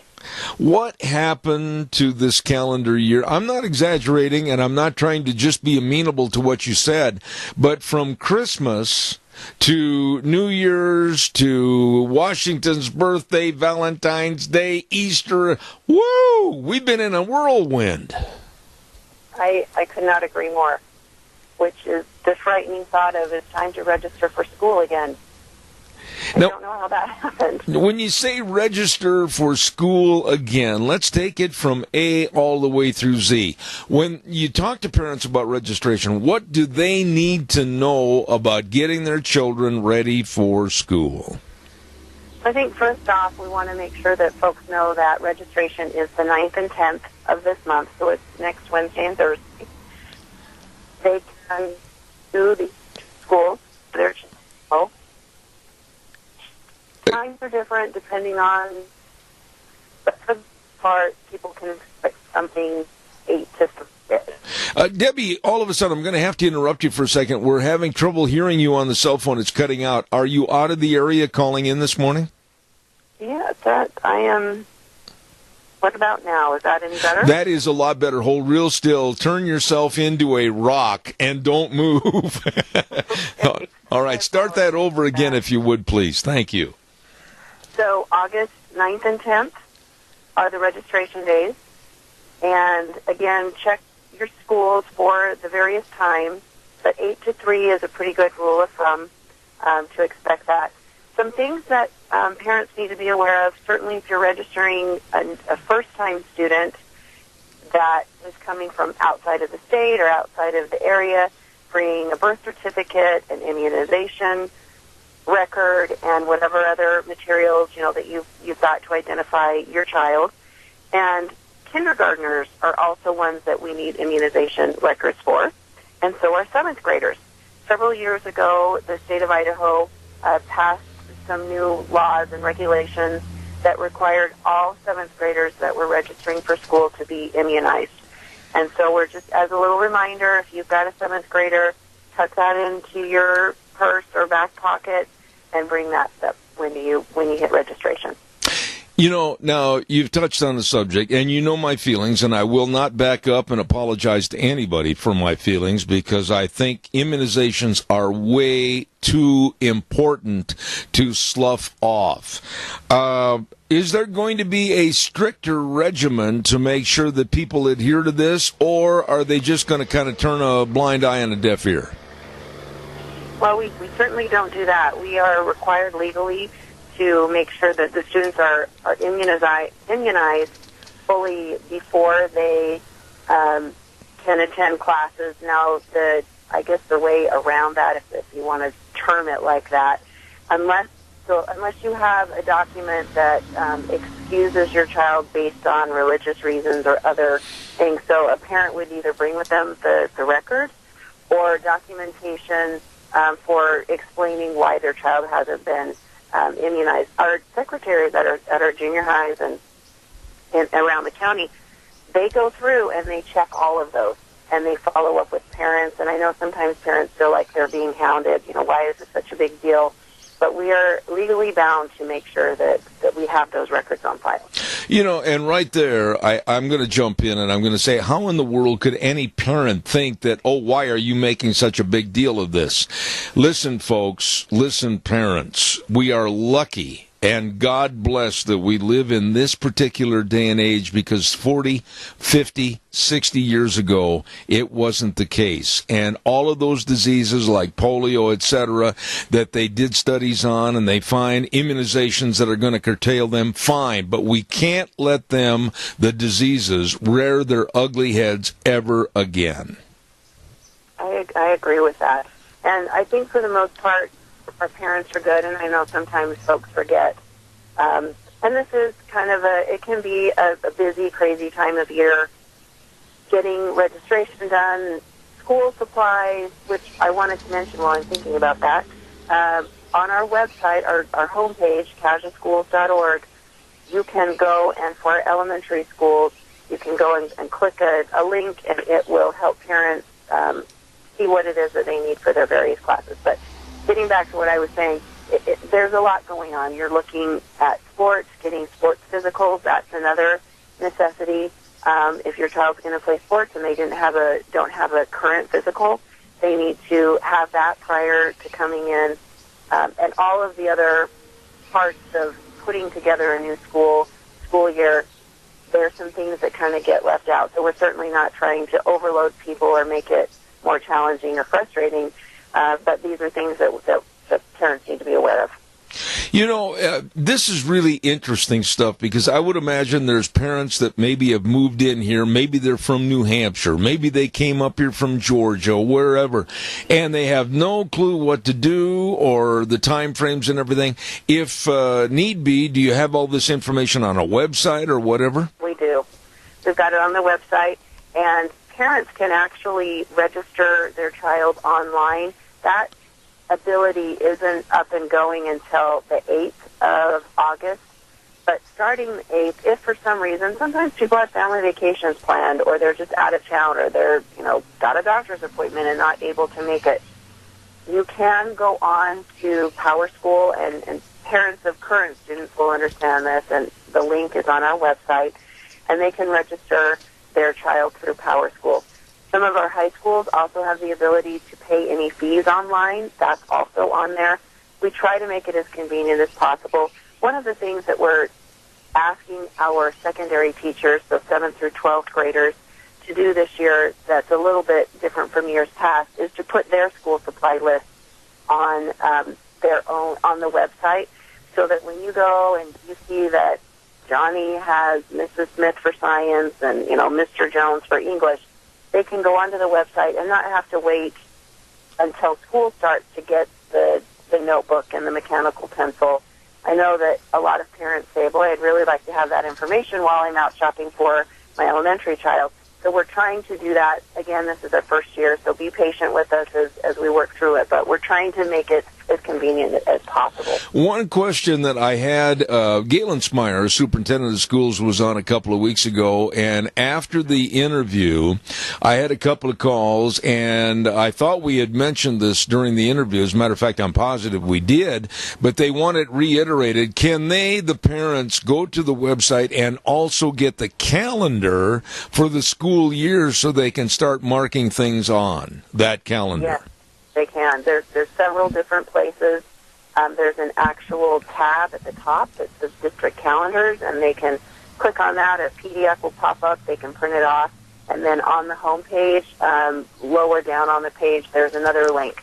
So we tried to make it, convenient. If you didn't see it here, you'll find it there.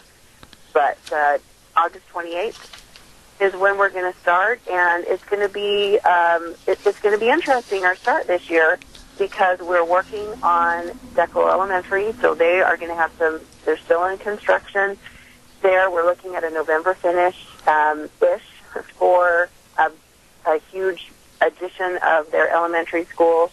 Declo Junior High is actually holding their registration at the elementary school cafeteria because they are getting remodeled. We're scrambling to get that ready for the start of school.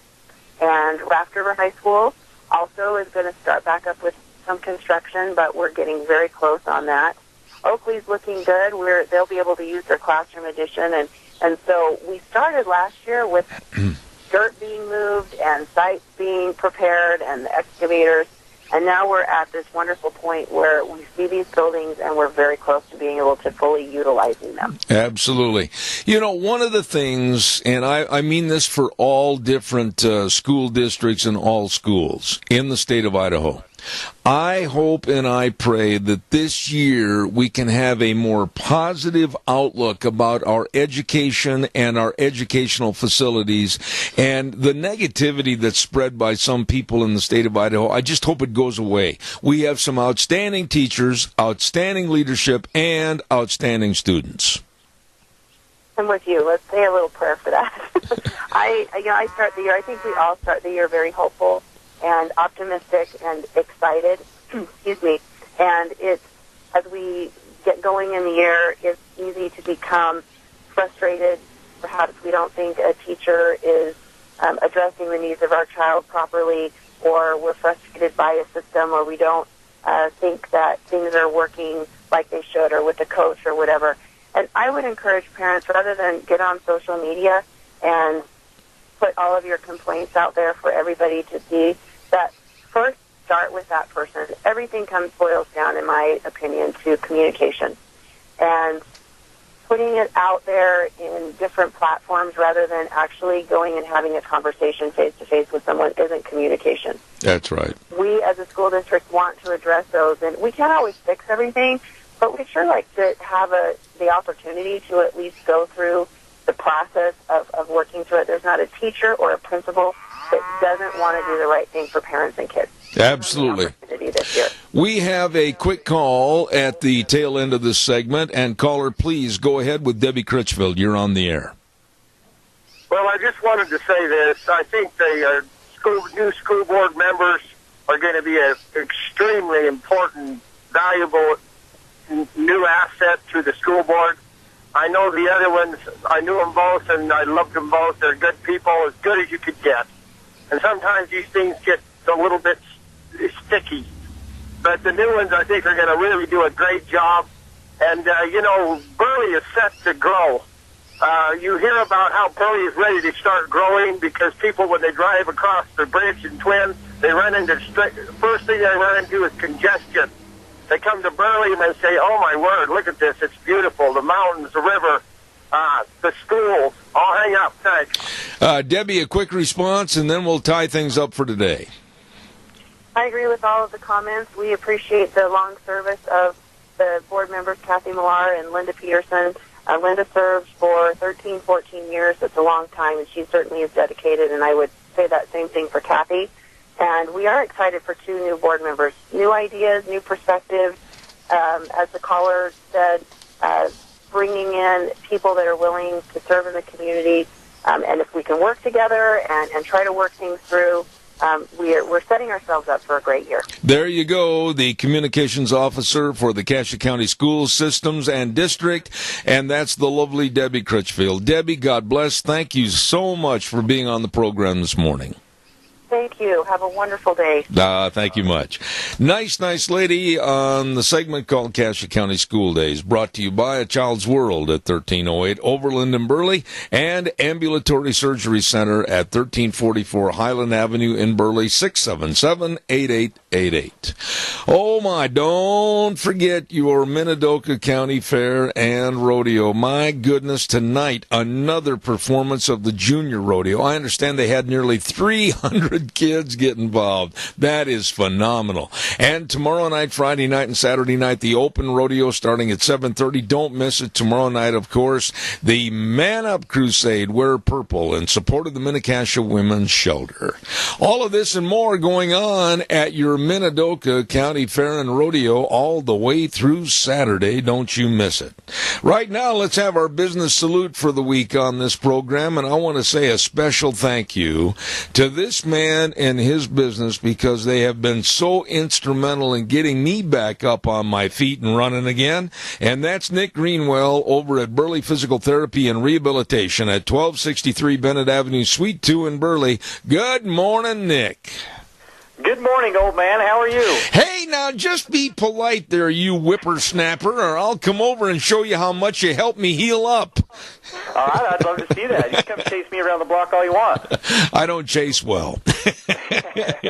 Nick Greenwell, I have been fantastic, and I'm going to ask the same of you. I haven't had a chance to visit with you for a while. What's going on in your world? Yeah, it's been a minute. We've been busy trying to help keep everybody in the community healthy. Everybody's out there being active, and the weather's been awesome. So we're seeing all kinds of people with nicked up backs and legs and knees and whatever. You know, Nick, you have over at Burley Physical Therapy and Rehabilitation, as far as my knowledge, the only hydrotherapy pool in the area. I am absolutely a great testament as to how it helped me. What is it about water and pools and exercise that they all seem to mingle together and really help the patient? Yeah, I just have been thrilled with our HydroWorks therapy pool. We keep it busy from dusk to dawn. I tell you what, it was one of the brighter decisions I've ever made is to apply that to our practice.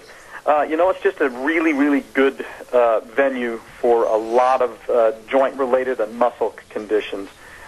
People that can't tolerate as much exercise on land, we're taking 75 to 80% of your body weight off when we exercise in the water. And so, again, it's just a really nice way of lubricating those joints and stimulating the muscles, and being able to get a really good workout without all those compressive forces going through your joints. So people just absolutely love it. They can gain a really, really, really good workout without hurting afterwards. Let me ask you this, Nick, and I remember one time I had you on the air, we talked about this, but in your line of work with all the exercises and all the sports medicine, everything that's going on, is your profession as a physical therapist, is it an ever-changing and ever-evolving business? Absolutely, absolutely. Like anything, there's always a ton of research being done in the medical field. And so we are very good about sending our staff members to continuing education courses above and beyond what the state requires to make sure that we're up to date on all of the latest techniques and new research. And so I really feel like we have a very knowledgeable and up-to-date staff, considering the line of work that we're in and how important it is for people to get better faster and in the most efficient way. What would you say to the listeners out there in the audience this morning, Nick? Maybe there is a high school senior, or maybe there's a college sophomore, or whatever, listening, and they say, you know what, I think I'd like to become a physical therapist. What does it take? What do they have to know, and who do they call? Well, obviously, our line of business is about the body and the sciences, and so we always encourage those kids to kind of lean towards those core classes, science classes, anatomy, physiology, those kind of things. But I also encourage those kids to get in and observe and just hang out and see if they like the environment. It's a very social profession, very up close and personal with your patients. You see them often and in close quarters. And so we encourage those kids to come in and volunteer, And we always have a kid that's job shadowing or two from one of the local high schools or even some of the colleges to make sure that it is really what they want to do. So have them give us a call anytime, and we're happy to walk them through and kind of explain it, let them stand in and just kind of see if it grows on them. And anyway, that's where I usually have people start.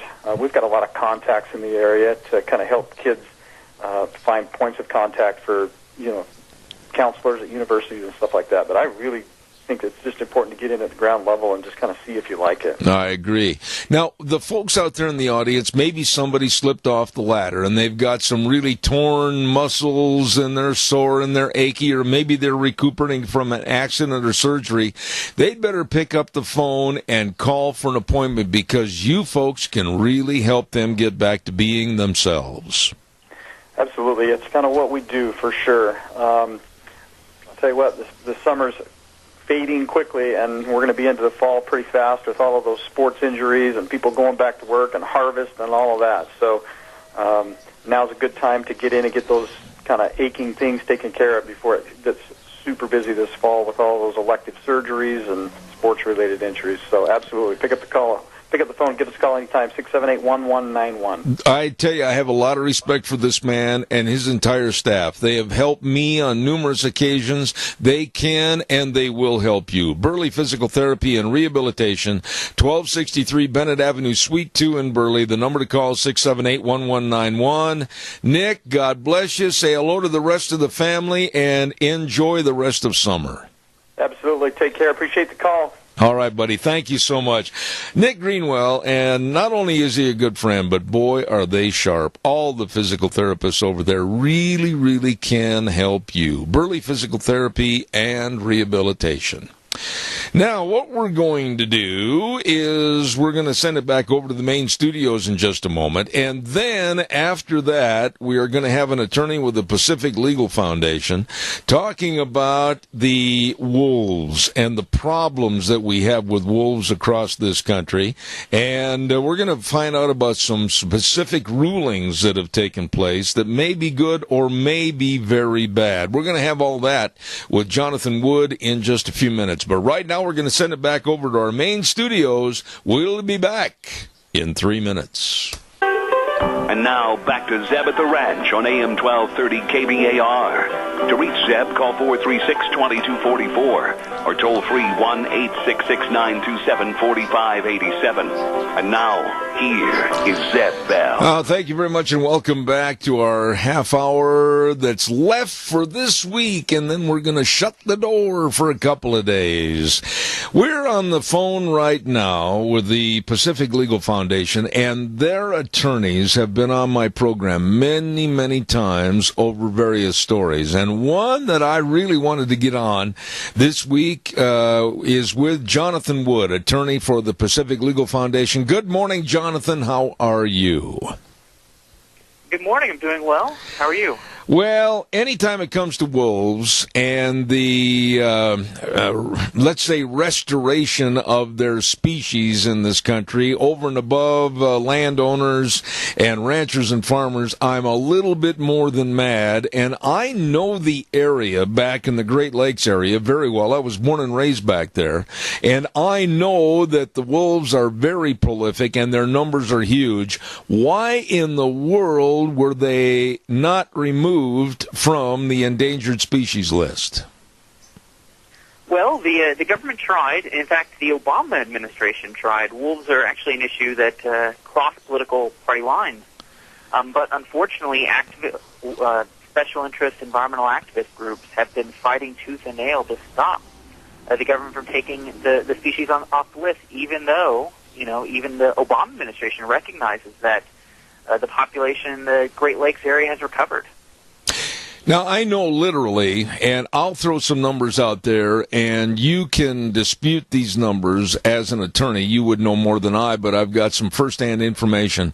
Literally in that area, there are thousands and thousands and thousands of wolves that have absolutely come in and caused a lot of personal damage and havoc to the farmers and ranchers and people that live in that area. Why in the world are we paying more attention to these environmental activists that don't know come here from Sikkim? Well, Unfortunately, it's because the courts have been siding with them over reason and the law. They've been using the Endangered Species Act to pursue a extreme mission of requiring species to remain on the list until they completely reoccupy their historical range. And that's really what was at issue in the latest case. The government tried to delist the species, recognizing that it was no longer endangered, and environmental groups brought a lawsuit claiming that because it hadn't yet retaken the entire country, it was too soon to take the species off the list. But of course, if that happens, it's going to cause a lot of significant problems for people across the country. Wait a minute. Now, Jonathan, I don't mean to interrupt you, but you made some verbiage there that I think needs to be elaborated on. That the wolves have not taken back the entire country? Wait a minute. Elaborate on that a little bit. So it shouldn't be relevant at all. The Endangered Species Act is focused, as its name suggests, preventing extinction and saving endangered species. And so what the government did here is looked at the wolf population that exists today and asked, is this at risk of going extinct? And the government found that it wasn't. Well, the environmental groups are challenging, and their objection is that until the wolf has completely retaken its historic range, it's still at risk of going extinct and hasn't fully recovered. But if you're familiar with the wolves, you'll know that their historic range was essentially the entire country except for a few states in the southeast. So restoring the wolves to that entire area means a lot of people's backyards and businesses and property is going to have to be taken over by the wolves. You know, right there, Jonathan, we could sit and have a good conversation for a long time. Man, and of course the progress of a nation means that there are going to be businesses, means that there are going to be big farms, means that there's going to be ranches, means that you're going to have your roadways and your bridges, etc., in progress. And what do these environmentalists want? I'll tell you what they want. They want a regression back to where the wolves and other species take prominence over mankind, and that's where I draw the line. Well, I think it's bad environmentalism. There's no fixed time in our history where animal populations or the environment was fixed. It is constantly changing due to all sorts of forces, including human activity. And so it certainly makes sense to try to prevent extinction and save these species, but the goal of essentially ridding people from these areas and restoring animals to their historic range doesn't make any sense. I mean, imagine what would happen if, for instance, someone found out that there used to be some animal in Manhattan. Are we going to tear down all the skyscrapers that have been built up so that it can be returned to its habitat? Well, absolutely. This is very bogus. Let me relate what's going on here. There was an agreement from 1995 until now that finally was signed and agreed to by the environmental parties and also the others against the wolves, that we would have in the state of Idaho 150 wolves or 15 breeding pairs. Now the environmentalists, and by the way, the numbers are up in the thousands here in the state of Idaho. Now the environmentalists are saying, oh no, we've got to have more. They want to change the rules and regulatory means of which they agreed to, but now they want to supersede the rules. I don't trust the environmental groups. I have nothing to do with them because, quite frankly, in simple language, they are liars. How would you respond? I can certainly understand that frustration. One of the realities is that environmental groups aren't one block that walks in lockstep. There are many reasonable groups that have worked with property owners and states in the past to develop solutions that work for everybody. But statutes like the Endangered Species Act and the litigation that follows it empowers the most extreme environmental groups at the expense of both property owners and reasonable environmentalists. Where does man, M-A-N, where does man play into the proceedings? That's the problem. The environmental movement in this country doesn't have man in the equation as far as I'm concerned, Jonathan, and I think it's about high time that we looked at our children, we looked at future generations, we looked at everything in a total picture, not just tunnel vision with the Endangered Species Act. I think that's right. I mean, it is unfortunate that both sides have dug in as much as they can. Obviously, people benefit immensely from a healthy environment and have a very strong interest, but at the same time, we care about lots of other things. And there's really it's not, one side wins or the other side loses. There are plenty of opportunities to compromise and make sure that both the environment improves and people get to build better lives and provide for their families. You know, Jonathan, I did a little research on this story prior to having you come on the air. And I made some telephone calls to some people that I know both in north and southern and southeastern Wisconsin, where I was born and raised. And many, many stories of literally finding wolves inside their barns or their corrals on their farms. And people are taking action on their own with a 30-30 and a real good shot to eliminate and eradicate some of the problem. You can't blame people for the animosity against these wolves. Well, the fear in many situations like that is certainly understandable. I would advise that it is actually a federal crime. You can go to jail for a year, even for accidentally affecting a wolf. So obviously, I would never condone that illegal activity. But I completely understand. The fact is that many of the environmental protections we have now impose incredibly burdensome costs on people, often for having done nothing wrong. In fact, we often punish the people who have let their land be habitat and are responsible for the animals still being here today. It gets the incentives completely backwards. And the reality is until we get the Endangered Species Act reform and begin to require the government to look at those costs and weigh the cost and benefits and find ways to protect animals while also protecting the rights of humans, we're going to continue to see this sort of conflict. Yeah, but I want to go back to this for a minute, because if it's a child's pony, if it is a 4-H calf, or whatever the circumstances, that lead bullet is going to fly at a wolf that's out there harassing or trying to kill that animal. I think you have to have private property prevail, and you absolutely have to have the safety and the sanctity for your livestock and your farm surroundings over and above any doggone endangered species such as a so-called wolf. That's my feeling, and I stand behind it. Well, I think you can go a step farther. Property rights are the best friend to environmental protection. The best way to ensure that species remain alive and that the environment improves is to empower property owners to do what's best for their property. And often, if you provide the right incentives, that will include protecting habitat for wildlife and growing wildlife populations. There's always some risk for conflict, but too often we look at property as the enemy when it's actually the solution for many of these problems. I agree with that. We're looking at this problem exacerbating itself all across the United States, whether it's in the Great Lakes region of Wisconsin and Michigan and Minnesota, or whether we're talking out here in Oregon, Washington now becoming more prominent with these problems, Idaho, Wyoming, Montana. The problems, like I said, are exacerbating and getting larger all the time. When are we going to think about the people? It doesn't seem like it's ever leaning towards the people.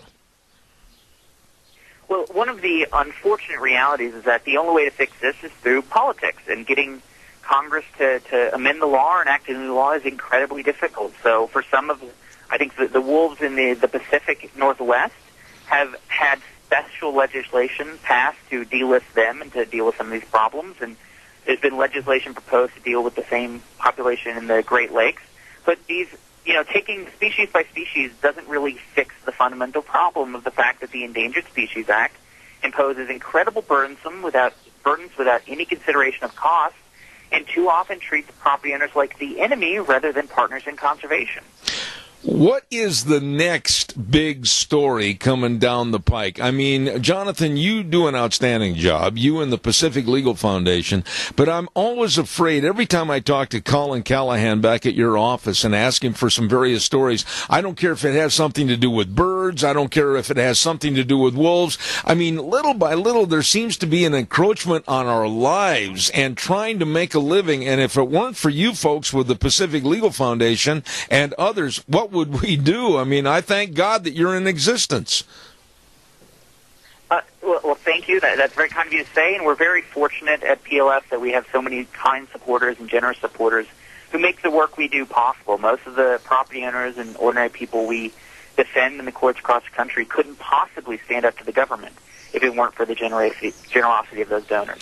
If people want information and they've got a problem and they want to talk to somebody at your office, what is the easiest way to get their call and their dilemma heard? How did they get a hold of you? The easiest way is to go to our website, which is pacificlegal.org. There you can learn more about our cases. let us know if you're having a problem and find out other ways to contact us. You know, Jonathan, I thank you very much. What do you think is going to happen in the Great Lakes region with this story? I mean, are smarter minds going to prevail, or are the environmentalists going to win this thing in the long run?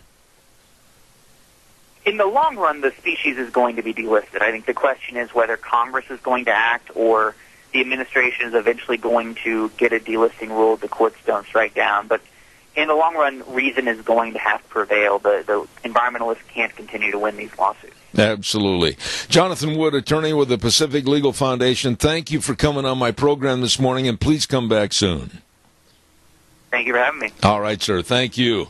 Hey, we've got to run and do a weather forecast, and then we want to have the phone lines open up, and we'll take any and all of your calls and discuss anything you want to talk about. Right now, the weather is being brought to you by Scarro's Meats, 331 North Road, Jerome, with Don Scarrow and his entire crew. Oh, I got to stop right here, and I've got to tell you, they've got a retail meat department over there. You got to stop in. I mean, whether it's the prime rib or whether it's the breakfast sausages, the brats, the bratwurst, I love the bratwurst, or the new buckboard bacon, leaner and more economical than traditional bacon, they've got it all. They've got it all for you, and it is delicious. Scarro's Meats, 331 North Road, Jerome. You stop over and see them today. Right now, here's Gina with the weather. Here's your weather forecast for this Thursday as we saddle up and ride again, and it's going to be a beautiful day.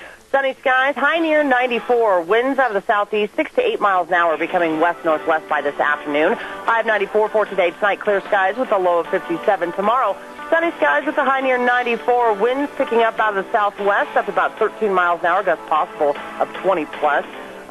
For tomorrow night, looks like clear skies with a low of 60. And for Saturday, sunny skies with a high near 92. That is your weather for Step at the Range. Oh, I appreciate that, Gina. Thank you much. Scarro's Meats, 331 North Road in Jerome, 324-7657. They are changing the way we eat, one delicious bite at a time. Scarro's Meats. It is good. All right, give me a call, 436-2244, 1-866-927-4587. Once again, a quick reminder, don't forget the Minidoka County Fair and Rodeo. My, all kinds of great things going on over there. And tonight, again, a junior rodeo starting at 7. I understand, like I said earlier this morning on a couple of occasions, nearly 300 youngsters getting involved in that junior rodeo. And, of course, the open rodeo tomorrow night and Saturday night. Tomorrow night is Man Up Crusade night. Wear purple in support of the Minnetonka Women's Shelter. And then on Saturday night, of course, they're going to have the Grandma Queen crowning, and that's going to be great. Livestock sale at 9 o'clock in the morning on Saturday. All of this and more, wild cow riding, etc., at your Minidoka County Fair. And please get on over there because the great theme, Country Pride, countywide at your Minidoka County Fair. Well, nice people, really nice people.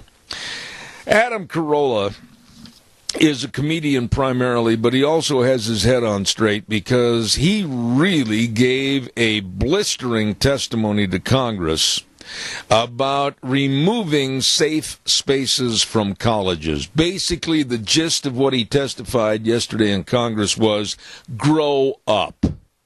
Grow up. We're talking 18, 19, 20, 21, 22, 23-year-old kids, about time to grow up.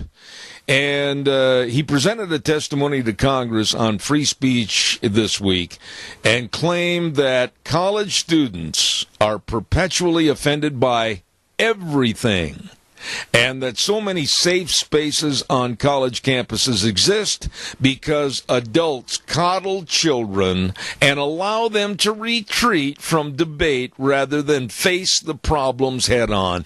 Amen.